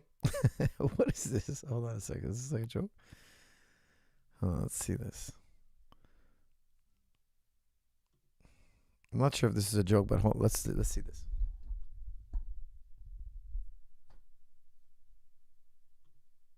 Is Rainn Wilson, and here's an animated introduction to the Baha'i faith that I put together with the help of some friends. So I'm going to be trying to give you a general overview of the Baha'i faith, and it does bear noting that there are no clergy in the Baha'i faith, so I'm just a regular Baha'i, just like all of the other regular Baha'is on the planet, and I have my own perspective, my own way of seeing the world and interpreting the Baha'i holy writings. There are no rabbis or priests or gurus or mullahs in the Baha'i faith, no intermediaries between the common worshipper or devotee and the holy writings or God. That is to say that this little exploration in no way should be viewed as definitive or official in any way, just one guy's perspective on what his faith is about. I want to start off by talking about the word cosmology. Literally, the word means the study of the cosmos. Logia plus universe or cosmos, something like that. But I'm using the word as it relates to an overarching worldview, taking a look at a belief system from a 20,000-foot perspective. So before we get to the cosmology of the Baha'i faith, let's take a quick look at some of the other ones. What is the cosmology of atheism, for instance? Probably some words and thoughts come immediately to mind, like science and evolution, the Big Bang. So the atheist universal belief system, or cosmology, in broad strokes, is that there was a big empty space, and then there was some kind of explosion from a tiny speck, and within seconds, atoms erupted and formed into molecules and elements, and all of this energy and matter burst forth from this primal point, eventually becoming galaxies and solar systems and planets like ours. Energy, matter, plus apparently dark matter and dark energy, and time itself were all created in one random explosion over 13 billion years ago. So our watery mudball Earth was spinning around our sun for a few billion years, and then something happened. I don't know, maybe a lightning bolt hit an ocean, or a meteorite fell in and created the first tiny specks of molecular life. The specks eventually became guppies, which eventually became tadpoles, and eventually crawled on land and became pterodactyls and marmosets and bunnies and apes, and then human beings. Voila, evolution. Science is then the driving force behind the universe, which has no underlying or objective meaning, according to an atheist or a materialist. The consciousness that we are experiencing right now is simply a result of our highly evolved and very large brains. There's not any real difference between us and monkeys. We just have larger brains that have evolved into being able to know that we will someday die. Brains that can create beautiful works of art, fall in love. Our highly evolved consciousness is simply a matter of more evolved gray matter. The only meaning we find in life is purely subjective and personal. If our work gives us meaning, or our family, or children, or hobbies, or nature, great. Go for that thing. There's not supernatural creator God, as his existence can't be scientifically verified, and therefore there's no objective moral truth. Now, let's think about what a Christian cosmology might look like. Forgive me for being reductive or simplistic with either of these belief systems, but in a nutshell, there were a number of Jewish prophets every few hundred years in and around Judea and Palestine, and then all of a sudden, God sent his only begotten Son. Jesus Christ was born of the virgin birth, was baptized, saw the Holy Spirit manifested in a dove, and preached the gospel, performed many miracles, and eventually was put to death. The only way to the Father is through him, and he died for our sins on the cross, and then was resurrected 3 days later and went back up to be with his Father. Someday he will return and take true believers with him, and or rebuild the kingdom of God on earth. The Christian universe view holds that salvation of one's immortal soul comes from believing in Christ, being baptized, and that good Christians eventually go to heaven, and that most others go to hell. Now, there's a lot more to Christianity than that, just as there's more to atheism than what I previously described, but it gives you a wide-angle lens view of what they believe. Now, let's take a look at the Baha'i cosmology. I'll start with one word, one name, Baha'u'llah. Baha'is follow the teachings of Baha'u'llah, who was the founder of the Baha'i faith. He lived not long ago, actually, in the mid-1800s, and was a Persian nobleman who turned away from his high-status position and instead became a great spiritual teacher. The name Baha'u'llah means the glory of God. In Arabic, Baha is glory and Allah is God, of course. I was going to say it's an Arabic word, but it's interesting that he brought it up. It's those two words kind of mashed up together. And this is what Baha'u'llah taught. Baha'is believe there is only one God. Call him or her or it, whatever you like, Allah, Jehovah, Gaia, the Great Spirit, but all people who worship are praying to the same God, an all-loving, all-knowing creative force in us and around us, as well as in an infinite amount of other universes beyond this material one. So point number one, there is only one God. This is the first key aspect of the Baha'i cosmology. One God, remember that. The next aspect is that there is only one religion. That's right. Baha'u'llah taught that there is, in actuality, only one religion. Now you might say, hey, that sounds crazy. There's dozens of religions and they all believe in hundreds of very different things. How can that be? Well, Baha'u'llah taught that there is only one faith ever unfolding as revealed by that one God that I previously mentioned. This one faith is gradually revealed and updated by certain divine teachers who come along every 500 or 1,000 years or so. You've heard of many of them before. Holy men or prophets or messengers, they go by the names of Abraham, Zoroaster, Krishna, Moses, the Buddha, Jesus, and Muhammad, the forerunner of the Baha'i faith, the Bab, and now Baha'u'llah. Think of it this way. You have a computer that gets various updates to its operating system, right? You've got Cougar and then Leopard and then Mountain Tiger and Mountain Leopard 3.5, etc. They all build on one another. When you get a new operating system, it's an update to what was there previously. Same with iPhones. You have the 3 and then the 3S and the 5 Plus and now the 7 or 8 or whatever phone is next. Well, it's the same thing with religion. Just as humanity needs to progress materially, socially, and technologically, we as a species need to progress spiritually as well. God takes care of this by sending his specially appointed messengers and teachers to update his message or his operating system. Baha'is call this idea of a gradually unfolding faith of God progressive revelation. Baha'u'llah calls this one faith that is progressively revealed the changeless faith of God, eternal in the past, eternal in the future. And eventually, a long time from now, this creator will send more holy teachers for humanity's spiritual guidance. Now, it would be easy to look at the differences in the various religious faiths that these men founded. There are certainly a great deal of differences between, say, Islam and Buddhism. But if you really look at what the prophets themselves taught, what they specifically said, or what they were supposed to have said, remember, people usually didn't write down what they were saying for hundreds of years after they died. There are way more similarities than differences. What are some of these universal truths taught by these divine manifestations of God? Well, how about the idea that we should all love one another? That's pretty universal through all religions. All you need is love. The golden rule exists in some form in literally every major world religion. What about the idea that there is a reality greater than our merely physical life, that there is some kind of afterlife, that our reality is not that we are just bodies in three-dimensional space, but that we have a soul or spirit that continues on its journey after the lease on our meat suits runs out, that this material world is kind of an illusion, and that there is a deeper reality above, beyond, and behind this physical veil? This goes hand in hand with the concept that we have dual natures. Although the physical world has its importance, the pursuits of selfish, animal, sensual, or ego-focused desires and fulfillments of our baser needs is pointless and will not ultimately make us happy. But if we pursue spiritual service to others and goodly deeds and compassionate acts, they will lead to true fulfillment and spiritual bliss. Prayer and meditation.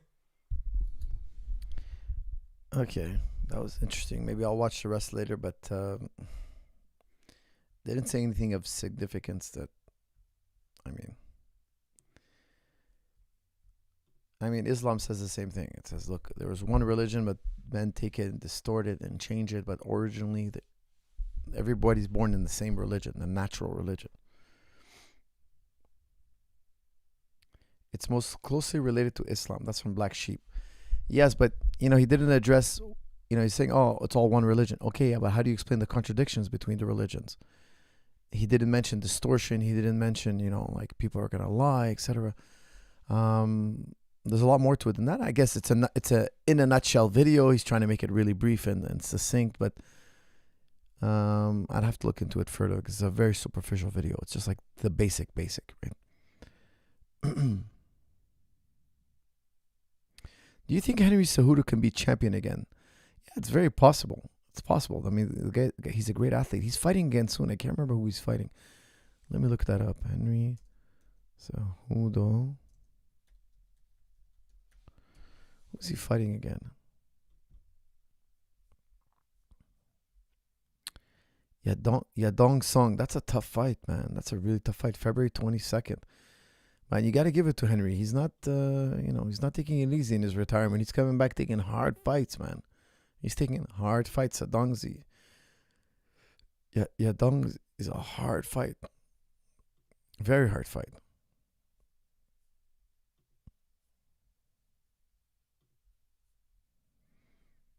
Yadong Song. Let me just see. What was Yadong's? He fought Peter Yan recently, right? Yeah, Peter Yan.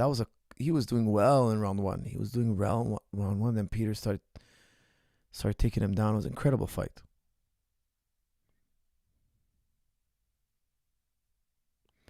Beef is halal in Islam and a god in Hinduism. Can't be the same religion. That's from Cold Treasure. You're right, but what we're going to say in Islam is we're going to be like, okay, here's the thing, okay? It's a bit of a complicated answer, okay? Look, Muslims are going to tell you, look, you're all born Muslim, even if you never heard of the Quran, okay? The first man was Muslim, the second man, the third man, but his religion got distorted over time. Yes, there's distortions, because who wrote the Hindu text?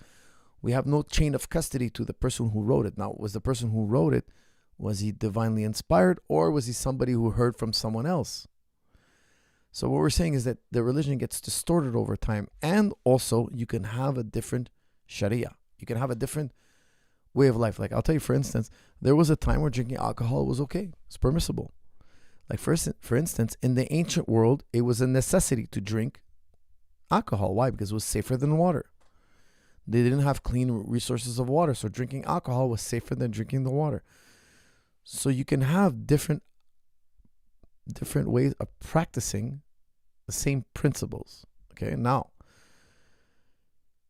it's a very in-depth topic. Okay, because in Islam we don't drink alcohol. Okay, now it's actually quite a deep topic. I'm not going to do it justice here, but it could have been otherwise, because according to our tradition, our Prophet ﷺ was offered to drink milk or wine. He chose milk, so therefore we became a Sharia, a way of Islam that doesn't drink alcohol. Okay, so but if he had chosen wine, maybe the Sharia would allow it. Now again, this is an assumption, because why would he be offered these two drinks? It's an interpretation. Okay, I'm not an expert in these things, but for instance, in the afterlife we drink wine. The Quran says you drink wine, but it's not a wine that's going to make you drunk. Okay, so like there's a lot of exceptions and nuances. Ultimately, the principles are always the same. The actual execution of those principles can change over time. They can if the circumstance require it.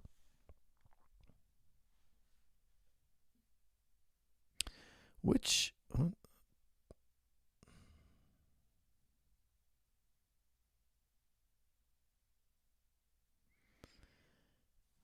Coach, have you ever drank alcohol? That's from Larry Bird. When I was younger, yeah. Unfortunately, yeah, I did drink. I was experimenting. I was really young. I was curious. The bass boost guy. The bass boost guy. What else we got here?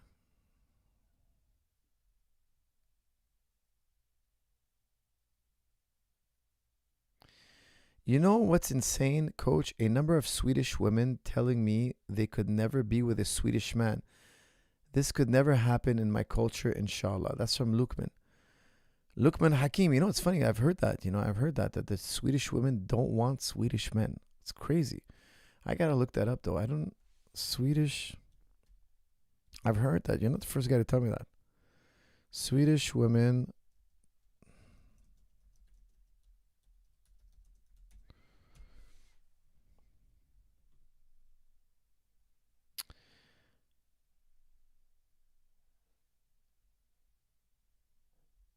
Okay, here it is. AI overview. The assumption that Swedish women don't want Swedish men is incorrect, as Sweden has a history of gender equality and a variety of people from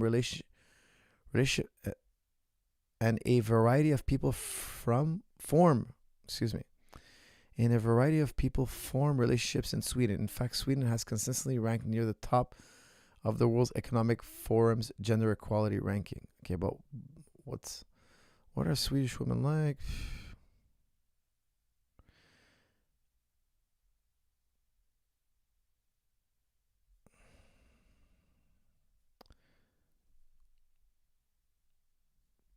Well, there's not much information on it, but it says it's not true.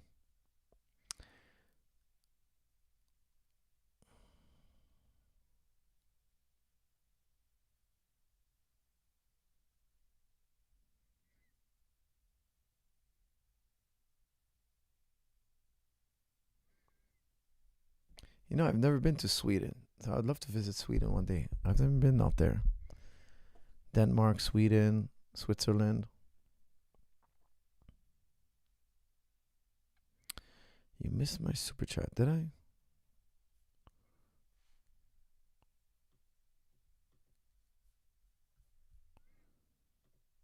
Let me reset this.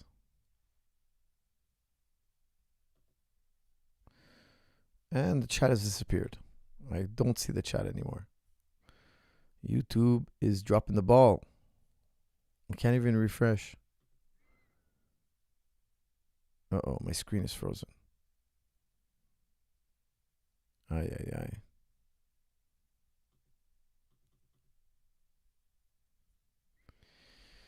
All right, guys, I officially don't see my screen is frozen. So I don't know if I'm still live now. It says I'm still streaming here.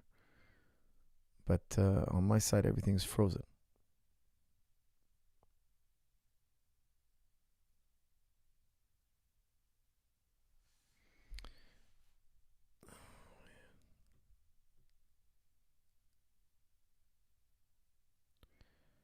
This web page has reloaded because it was using significant memory.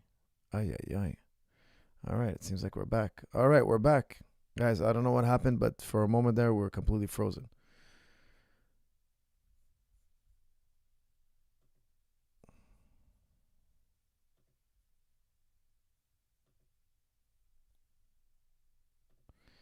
All right, hopefully that fixes the problem. Okay, we're back. Here it is.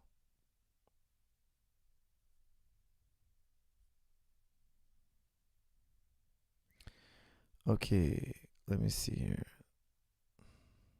First, what life advice can you give to me? I'm 18-year-old, currently unemployed, just finished school. Though I do not like education, should I continue to pursue an education and get a degree? That's from Lonesome. Lonesome, I want you to listen carefully to me. I'm begging you to take my advice. I'm begging you. You're 18 years old. I want you to start buying Bitcoin.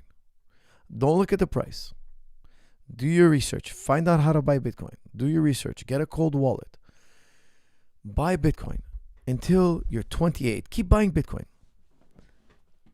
Any amount of money you make, take 10% of that money. Minimum 10%.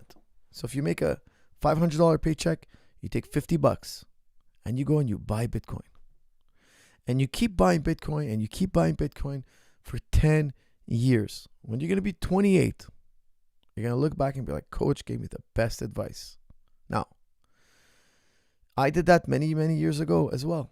Okay, and I'm telling you, I don't regret it. It was the smartest thing I ever did. Now, I want you to also, in that time, you're piling up your Bitcoin and you're thinking about what you're going to do in life. Okay? It's not easy. You're going to have to try different things. You're 18. You're very young.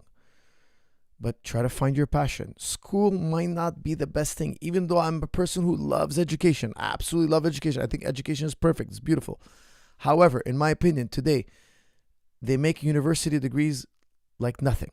It's easy now to get a university degree. Why? Because if a university has a high fail rate, people don't sign up. They don't pay tuition. Universities has become more and more of a business, and now everybody has a degree. In my day, when you got a degree, it still meant something. Now you get a degree, it's like there's 50 other guys in line with the same degree who want the same job you want. It's no longer get a degree and have all these companies fight for you. No, now you're fighting to sit in a desk job. I highly, highly recommend, you're young, try different things, see what your passion is, see what you're good at, assess yourself. What are you talented at? What are you good at? What have the people who know you best complimented you with? Like that you're good at. What do you have a talent for? Once you discover what you have a talent for, use it, exploit it. If you're not good at school, try maybe not to go to school. Okay. Maybe you do a trade, maybe you do something else. Personally, guys, I went to school. It helped me, yes. But I never thought I'm going to do a podcast to talk about philosophy. I never thought of that. I was eventually going to become a lawyer. That was my plan, how to earn a living. So I would tell you, I loved thinking and analyzing and breaking things down. So I use that. Okay, I'm going to use that in law. I'm going to be able to argue. I'm going to be able to use my dialectic ability to convince people this person is guilty or not guilty. Or that, our side is right or their side is wrong. Find what you're talented. Find what you're talented with, what talent you're born with, and exploit it. But in the meanwhile, whatever job you're doing, whichever income you have, take the 10% of it. Don't look at the price of Bitcoin. Okay, it's called dollar cost average. Don't look at the price. Every time you get your paycheck, take 10%, and at the end of the month, buy Bitcoin with that 10%. 10% every month of whatever you made goes into Bitcoin. Don't look at the price. It doesn't matter. It goes up, it goes down, you're buying. I'm telling you, when you're 28, you're going to look back and be like, that was the smartest thing I done.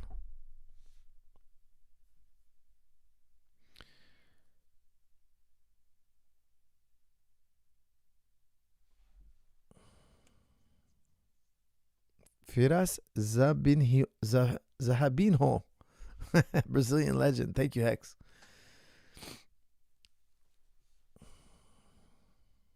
Thank you so much. I will definitely do it. Guys, Lonesome Ranger is a gentleman and a scholar. I hope you do it, and you're 18, and I wish I had that. Well, actually, my brother gave me that advice when I was a little bit older than that, but not much older. And let me tell you something. It was a very smart advice, and it definitely worked out for me. It definitely was the smartest thing I ever did financially speaking. It was the best thing I ever did.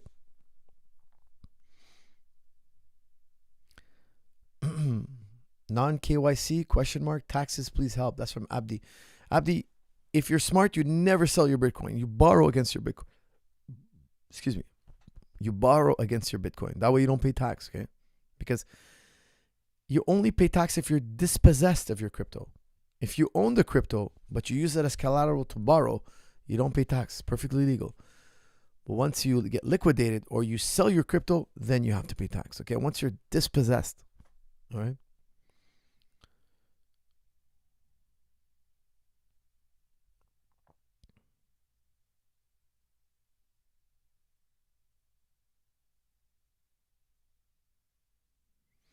Guys, I never talk about the fighters I'm training because it wouldn't be professional, right? They're prepping for fights, so it wouldn't be good for me to come on here and start giving you guys the inside scoop. It would be really unprofessional. So, unfortunately, I can't comment.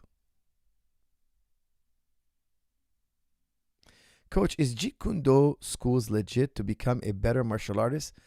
Already do BJJ and Muay Thai. That's from the Nomadic Layman. Look, I think Jeet Kune Do can be good. Depends on the instructor. A lot of people will maybe write on the name and they'll kind of be like the self-defense coach and they put Jeet Kune Do on the wall and maybe they don't know much. Maybe they just know very basic boxing. And they're good enough to help guys who want to kind of feel they have a self-defense ability in a everyday situation. I think it could be good. Now, you can have a Jeet Kune Do coach who's very serious and he's like training boxing at a high level and kickboxing and he's like implementing all those arts. So it's a toss-up. He might be good, he might not be good. But if you go to a reputable boxing gym, if you go to a reputable Muay Thai gym, then you know they're good. Because they have guys competing and they're training kickboxing every day. So why take the chance? Just join a reputable boxing or kickboxing club.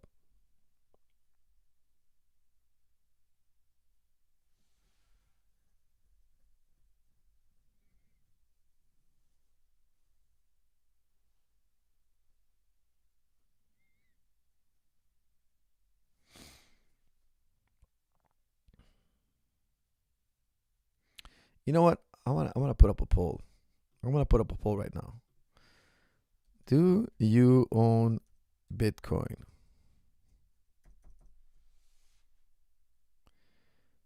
Guys, I want to know who in this chat room owns Bitcoin. Khalil Khan, would you be Jewish/Christian if you were born one? Honestly, if I studied the Abrahamic faiths, I like to think that if I was born Jewish or Christian, I would have converted to Islam. For me, in my opinion, look, this is my opinion. And I know we all have our opinions, okay? But I'm telling you, I think if you're very honest and you look at it There's no comparison. There's no comparison. There's no chain of custody from the Jewish Bible to Moses. There's no chain of custody from the Gospels to Jesus. There is none, alayhi salam. But we have a chain of custody from the Quran to Muhammad alayhi salam. We have it. If a religion is true, how could it be gone? How could it be disappeared? If God wants us to have something, but he didn't give it to us, how do you want me to know? How do you want me to be sure? I don't want to get too much into the differences, okay? But I'll tell you something. There's no scholar in the world, that will tell you there's an unbroken chain from the Jewish text to Moses. There's no scholar in the world. The oldest Jewish text to Moses, there's at least minimum 1,000 years between the two. 1,000 years. And we're talking about Dead Sea Scrolls. With Dead Sea Scrolls is another pack of problems. Because here's the thing, when scrolls are faulty, they bury them.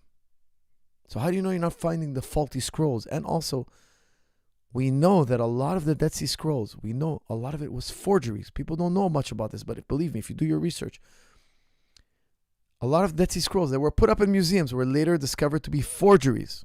So we don't even know if it's actually authentic. It's a hot topic now.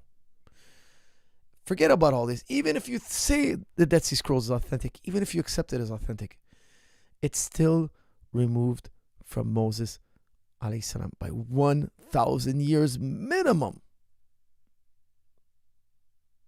That's like, the divide is massive. Think about it. The divide between the Buddhist text and the Buddha is massive. It's 500 years. We're talking about the Jewish text to Moses, 1,000 years minimum. Okay. The Gospels to Jesus, alayhi salam, they're anonymous. Yes, they have the name Matthew, they have the name Mark, they have the name Luke, they have the name John. But we don't know who those people are. Those are pen names. That's not the actual Matthew, because the book never claims to be written by Matthew. Mark is never claimed to be written by Mark. That's something that was added much later. They just started calling it the Gospel of Mark because there were different Gospels circulating around 50. And they said, okay, this one we're going to call it the Gospel according to Mark. But it's not self-attested. It's not attesting that it's a Gospel according to Mark. And the Gospel writer of Mark is not saying, hey, I was a witness. It's not saying that. The Gospel of Mark is really important because it's the oldest Gospel. It's not saying, it never says it's a witness. It never says, the writer never says, and then I said to Christ, or I was there and I thought this. It never says that. It never writes in the first person, ever. Outside of Luke, Luke is not if you guys never read Luke is a gospel where he says, look, there's plenty of things being said about the Christ. Don't worry, I did my research. And this is what really happened. He's talking to, I forget the name of the person. But in paragraph 1, he's telling you, look, a lot of people are saying things about him. I went and I did some research, and here's the truth. He's not saying he's an apostle. He's not saying he walked with Christ. He's not saying he heard Christ. He's saying a lot of people said a bunch of stuff, and here's the truth. He never tells us how he deciphered true from false. He never told us what his relationship is. There's a lot of speculation, but we don't know. So they're anonymous sources. They're anonymous sources. So look, if God wants to send down a text, wouldn't he hand it down to you? So that for me is like a major point of contention. It's something authentic. Like for instance, when I study Buddhism, I look to see in history, was there actually a dynasty? Because they say that the Buddha was a prince. He lived under royalty, and his father sheltered him from the world. Okay, well, what dynasty was it? What year? What time? What period? What dynasty? What kingdom was it? You know what? And I look it up, and there's a different. He was an aristocrat for sure, they say, and it's very possible it was this family or whatnot. So there is credence to it. But we want to know what's the historical relevance. It's very important. It can't just be somebody's, made up a story. No, we have to have proof. We have to have material evidence. It has to make a logical sense. It has to correspond to reality. Joe Rogan said he likes Islamic scholars. The clip is called Joe Rogan. Why does he like Islamic scholars? Question mark. Confidence is key. Interview with Wes Huff. I'd have to look that up, but I don't think I'm going to do that now. Do a quick reference. I'll save it for later.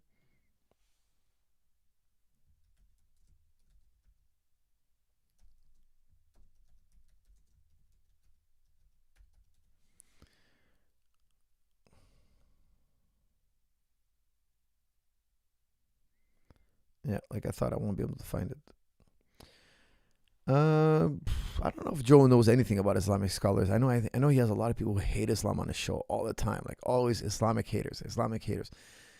It's like the West, all their talking heads, they all want to talk about Islam. Always. And but when you go to like Middle Eastern countries, and you never hear people slamming Christianity. You never hear them slamming. Like they have respect for Christianity. We'll have a dialogue, a respectful dialogue, yes, but never slamming. It's just kind of like, it's so bitter, man. There's so much hatred. It would be nice if it was a mutual respect, but the biggest dog of them all, the most disappointing talking head of them all is Jordan Peterson. I'll tell you why. Because before he got his big juicy contract with the Wire, the Daily Wire, before he started getting paid through the nose, he was like, you know what? I'm going to go have a dialogue with the Muslims. What's wrong with that? And he threw that in the face of Sam Harris. Sam Harris thought it was pointless. And he's like, no, I'm going to start a dialogue with them. And he did. And he came into the Muslim world, and we had him dialogue with Muhammad Hijab, and it was really positive, and it was really well received. And the Muslims, we were very happy to have a dialogue, open dialogue. Finally, somebody is reaching out. Finally, somebody's not just slamming us, wants to hear how we see the world. And it was very, very positive in the dialogue, very respectful. And then he gets a contract with the Daily Wire. All of a sudden, he's like, Muslims are bad. They're taking over. We got to get rid of them all. It's like, oh yeah, he went total 180. Total 180. He went from tearing up that we're getting along to, oh, they wrote me a check. Oh, these guys hate Muslims. Ben Shapiro can't stand Muslims, man. He can't stand us, even though Jewish people and Muslim people are so similar. It's crazy. Oh, no, not them. No, because whatever, what's going on in the Middle East. Again, this is a very new phenomenon. Muslims and Jews, by and large, we've gotten along really well, okay? But now, because, the Middle East politics, 180. We have to hit a 180. And nobody hit the brakes harder than Jordan Peterson. It's crazy how he was dialoguing with us and getting to know us, and everything was friendly and positive. Things were so positive. Everybody loved him. All the Muslims loved Jordan Peterson. We're like, oh, okay, he's treating us fairly. The second they wrote him a check, he slammed the brakes on the whole relationship. It shows you people can buy you, man. People can buy you. I swear to God, I'm telling you, I'll never be for sale. Never. I find it disgusting. I feel like I want to throw up. How he gave up his integrity. Man. Wow, it's incredible how people are bought and sold, man. It's just like, wow. It's not like he wasn't rich already. Like, think about it. You're Jordan Peterson. He was selling millions of dollars in books. He was making money. Think about it. You want to live in that house. You have the money. This is pre-Daily Wire money I'm talking about. You want to fly somewhere? You have the money. Like, what are you restricted of? Like, the guy is not restricted. He's got plenty of money to do what he wants. But it's something about making that next level of money. Something about that job security, I guess. Whatever. He slammed the brakes, man, and he sold out. To me, he's the biggest sellout, man. I find him to be the biggest sellout.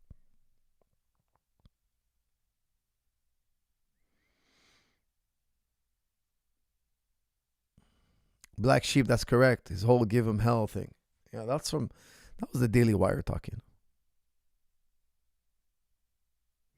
Compromising on his principle. That's from Cold Treasure. I don't know how he sleeps at night, man. I don't know how this man sleeps at night. I really don't know. I refuse to clean my room. Jay Goodman, this man needs to clean his soul.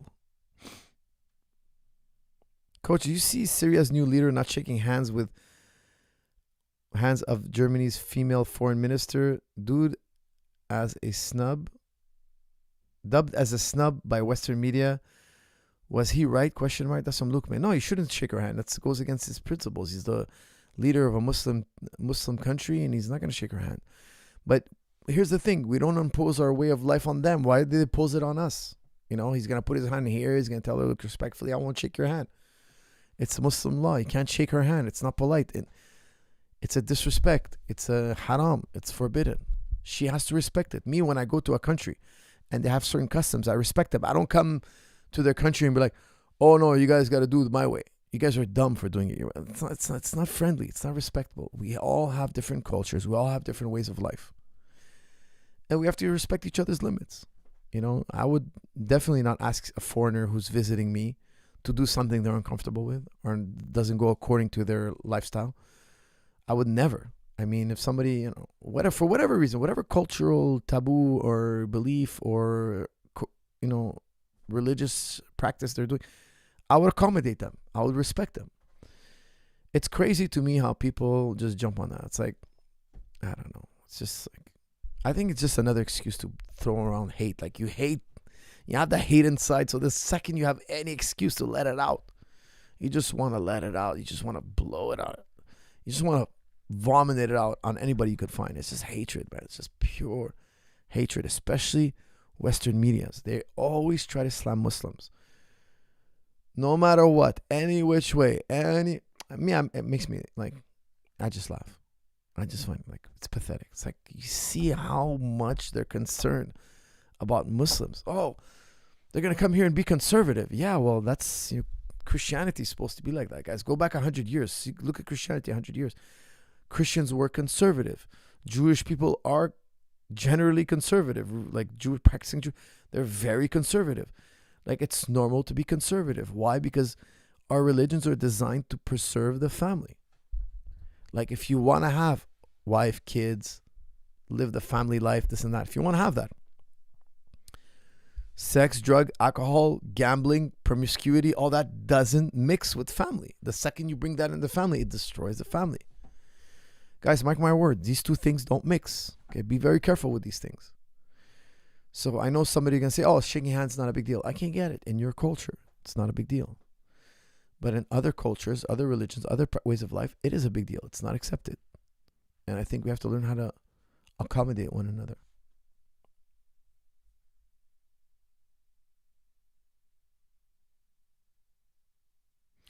Muslims have bad behavior too, coach. That's what I'm saying. Of course. When Muslims commit crimes, they should be punished like everybody else.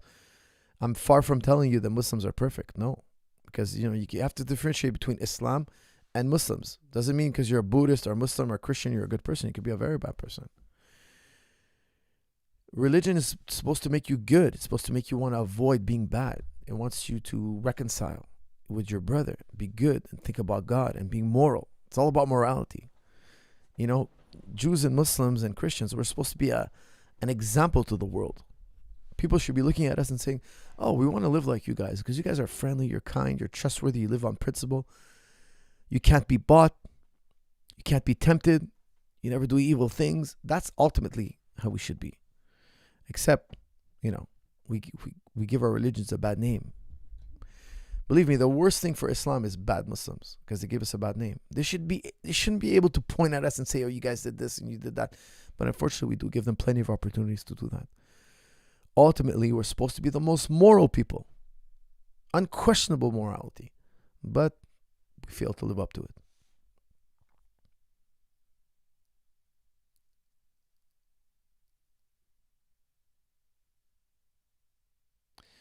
The clip is on Servant Sheep. YouTube, it's 20 seconds. What clip? What's Servant Sheep?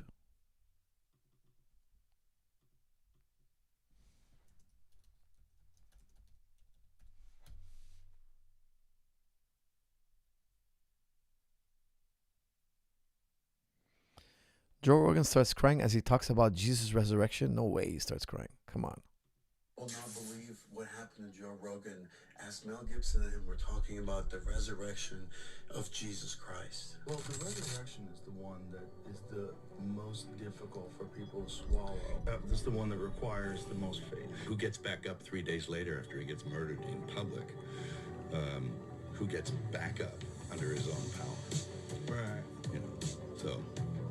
You believe that was a real event? Yeah, I do. Yeah. What brought you to that belief? Is this something that you've always had, or is it something you studied it and you've come to this conclusion because of the... They're trying to highlight that there's a tear. I don't know if that's a tear, though. I really don't know. Historical accounts and... Seeing that tear in his eyes, if it is really his tear, really shocks me, because it means that God is really working on Rogan's heart. Let's keep... Okay, I think my mic just fell off. I really think that's a stretch. I don't think that was a tear. Like, it was like a little shiny, tiny sparkle, maybe. Hold on a second. My mic fell off. Give me 1 second.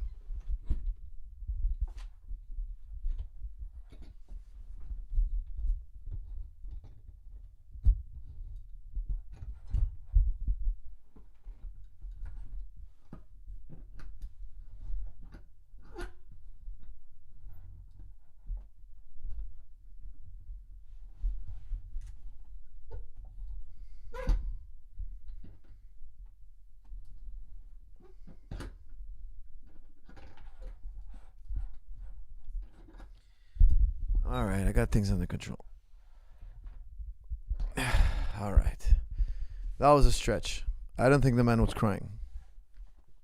Here's the thing, like, okay, the resurrection, we'll talk about the resurrection in a second. How long was in the gospel, how long is Jesus on the cross? Mark says he was up for about 6 hours. Okay? It says from the 3rd hour to the 9th hour, boils down to 6 hours. Okay, I can't remember if it was the first hour to the 7th hour, but it was 6 hours. I remember it's 6 hours. How long does it take for people to die on the cross? Historians tell us days. People were crucified for days at a time because you're supposed to die slow. It's all a torturous method. Crucifixion is supposed to make you suffer and regret and be an example. Hey, if you mess with us, this is what's going to happen to you. How come he was put down after 6 hours? He was taken down off the cross. That would be like a massive exception. Somebody would have to make a massive exception. That would be something unlikely. So you put him up on the cross, and then to get permission to get him down from the cross might take a long time, might take a day. But how could it all be done in so few hours? Like, think about it. You'd have to tell the centurion. You'd have to run to go and tell some governor. It would be very difficult to get the who's attention that's going to give the order to take a peasant down from the cross. Because imagine you take him down from the cross and you're a Roman without permission. That's mutiny. You'll be up on a cross. You'll be up on a cross. So if you're taken down off the cross after only 6 hours, can you guarantee that person was dead? Can you guarantee it? Because usually the only way you come down from the cross is you're eaten alive by animals. The mosquitoes, the bugs, the dogs, because they didn't put you up that high. Crucifixion was, you were put on a cross, but you were still quite low. So the animals could reach you. The dogs, the birds will peck your body. The dogs will reach your lower limbs, eat you alive. The rodents can climb up and eat you, etc. It's supposed to be a horrendous, slow death. You're supposed to cook in the sun. You're supposed to get eaten by mosquitoes. It's supposed to be a hellish experience. And it was. It definitely was. But only after 6 hours you can guarantee that somebody died. That's very unlikely. It's possible. It's possible. I shouldn't say unlikely. It's possible you die. It's possible you survive. So we can't even guarantee that the person in question was actually dead. We can never guarantee it. Now, I know a lot of you are going to say, oh, well, in the Gospel of John, they say they spear him on the side. That story came 100 years later because people started saying, hey, how do we know he's dead? Okay, so then when they rewrote the Gospel 100 years later, this time we're going to put a spear. Because if you guys don't know, in one of the Gospels, the book of John, He's speared into the side before he's taken down to be sure that he's dead. That doesn't happen in the first three and earlier gospel, the synoptic gospels, the earliest gospels. That's overlooked. It seems to be an oversight.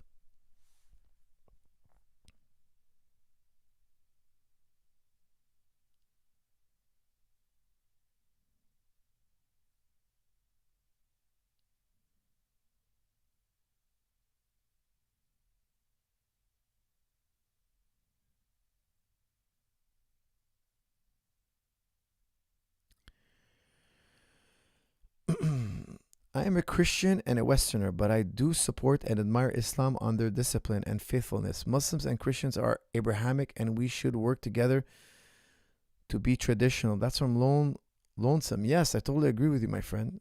I very much agree with you. And we can have a dialogue about our differences, but we should always remember we have so many similarities. But when we do dialogue, we should always do it in respect, friendly, kind. I hate these things where like people get online and they kind of insult each other. It's like the Jerry Springer show. By the way, I just watched the Netflix Jerry Springer, and I'll tell you why I watched it. It was actually quite interesting. But they turned it into like this dog fight. It's just an excuse to make fun of each other, to try to humiliate each other. And I get it. There's a lot of trash talking going on, but when you're talking about religion, in my opinion, you shouldn't do it that way. It's really wrong. I think it's really wrong. You should always keep it in a respectful, professional manner. Why? Because you're making religion look bad. Religion is all about good character. Look, guys, I'm not saying I have the best character. I'm not saying I'm the nicest guy. I'm not saying I do everything right. But I'll tell you something. When it comes to religion, that's when I take it seriously. That's when I'll change my attitude. I'll be different. I'll be good. Like, I respect my religion. I respect it. And I respect everybody's religion. I might clown around and joke around, but I won't make fun of your religion. I won't joke around about that. Like, I won't go there. You know what I mean? There's something sacred in life. There's something important in life. And I think it should be religion. Like, if it's anything, it should be religion. Like, if I meet a priest and he's making fun of his own religion, I don't think he's really serious about his religion. It's just a game to him. It's just a joke to him. So in his life, there's nothing sacred. Is there anything sacred in your life? If the answer is no, I find that to be really sad. So me personally, I would only ever dialogue with somebody with respect, somebody who has class, somebody who understands. We don't agree with each other. Here's how I see it. Here's how you see it. I'm legitimately trying to see it your way. Because a lot of these people, when they dialogue, they don't care how right you are. All they want to do is get a got you moment, clip a sound bite so they can use it to get clicks, because they're earning their living off this. They're basically earning their living off of trolling somebody's religion. It's quite sad, honestly. It's very, very sad. It's unacademic, because academics don't behave that way. And it's pathetic. Like, your whole job is to take what's good in somebody's life and try to make them, like, I don't know, just trying to destroy it. It's, I don't know, you have to be a scummy human being. Like, you just really got to be a filthy human being. Like, you know, it's just, I'm not against people having difference of opinion. I welcome it. I do. I like it, actually. I like to dialogue. I like to see other people's perspective.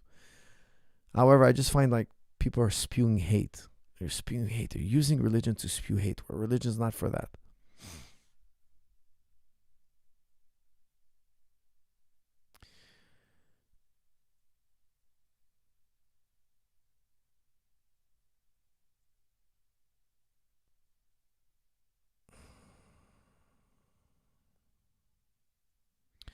Coach, what do you think about the Talmud? That's from Samad. Well, the Talmud, that's a touchy subject. Not all Jews follow the Talmud, and some Jews, again, some people put it higher than the Torah, which I find is crazy. Because the Talmud came after the Torah, and it's written by men. You know, it's stuff.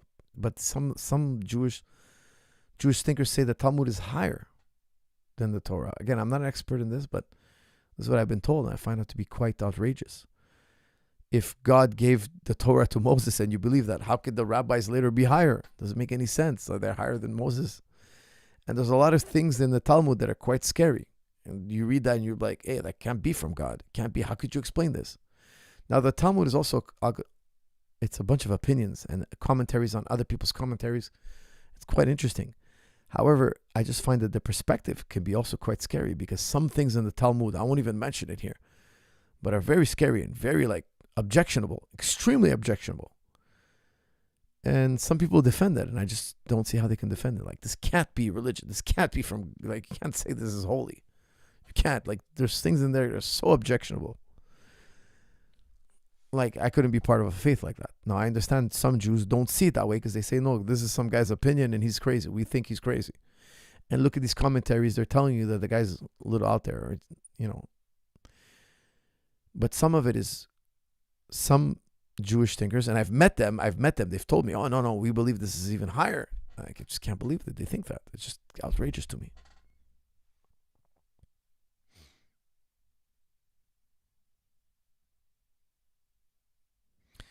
For us, I wish I had the level of knowledge you have. That's from Lone Ranger. Well, you know, you're young. Read and study every day, and you'll surpass me. It won't be long.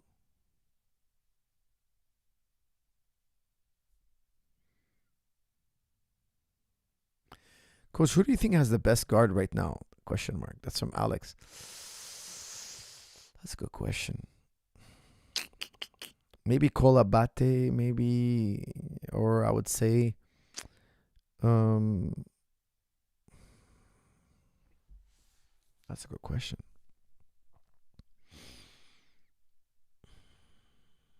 Maybe Pato, I would say, actually. Pato.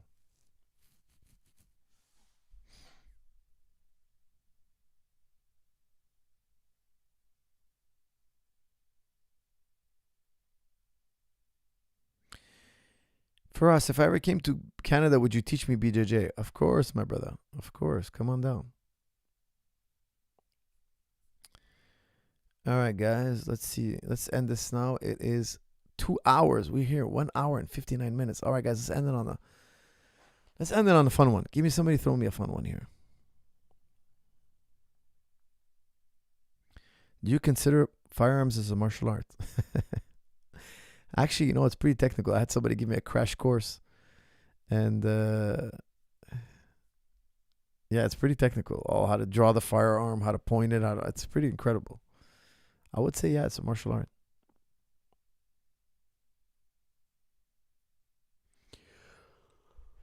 Android versus iPhone. I'm always been iPhones for so many years. Coach, do you think Charles can beat Arman or Islam? Highly unlikely. Do you think living off the grid is good? I think I wish I had the ability to live off the grid. I would live on the grid. But if I ever felt the need to get off the grid, I wish I had the ability to know how to, but I don't. So I wish one day I learn how. Have you seen The Heisengard by Malachi Friedman and Ricardo Liborio? The Heisengard. What is the Heisengard?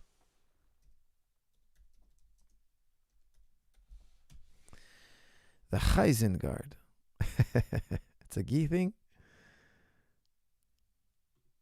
Let me see. So I got a fantastic comment from Captain Creaker. He was wanting to know how to get his knee inside for the Heisengard, okay? So let's look at it from just the beginning position.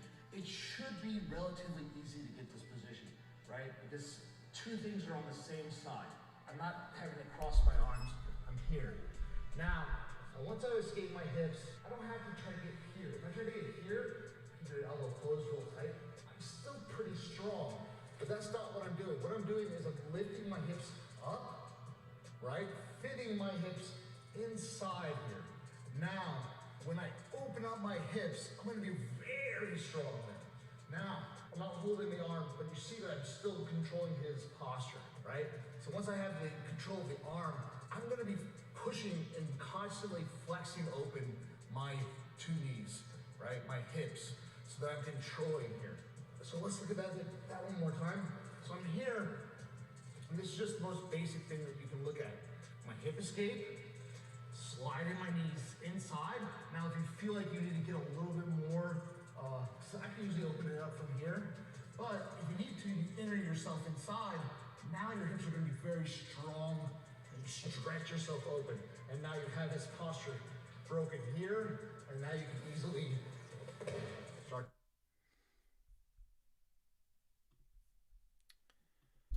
Yeah, I like it for gi. I think that would be really, really good. It kind of reminds me of the kick guard, how we do it for no gi. But could you do that in no gi? I'd have to try it, actually. I've never tried it that way. But it definitely reminds me of kick guard. Like, you get under the arm, you open up your legs, and you stretch the guy out. I'll try it with the knee inverted in the opposite direction. It'll be interesting to try, but I'm not sure it can work without the gi. Something for me to explore. Guys, I love it. I love these kind of crazy new things to try. Make sure to use Holiday 55 off, the biggest discount ever at jujiclub.com. 55% off absolutely anything. I just released a half guard video, guys. Please do enjoy, and make sure to pick up Strong and Stable Knees, a man's guide to throwing a punch. Develop a boxing routine. Make sure to stay in tip top shape by working the bag. Develop a bag routine. It's fantastic. It's a great complement to jiu-jitsu, wrestling. Make sure you know how to box. You know how to throw a punch. You might need it one day. Okay, guys, thank you all, and I'll see you all in the next episode.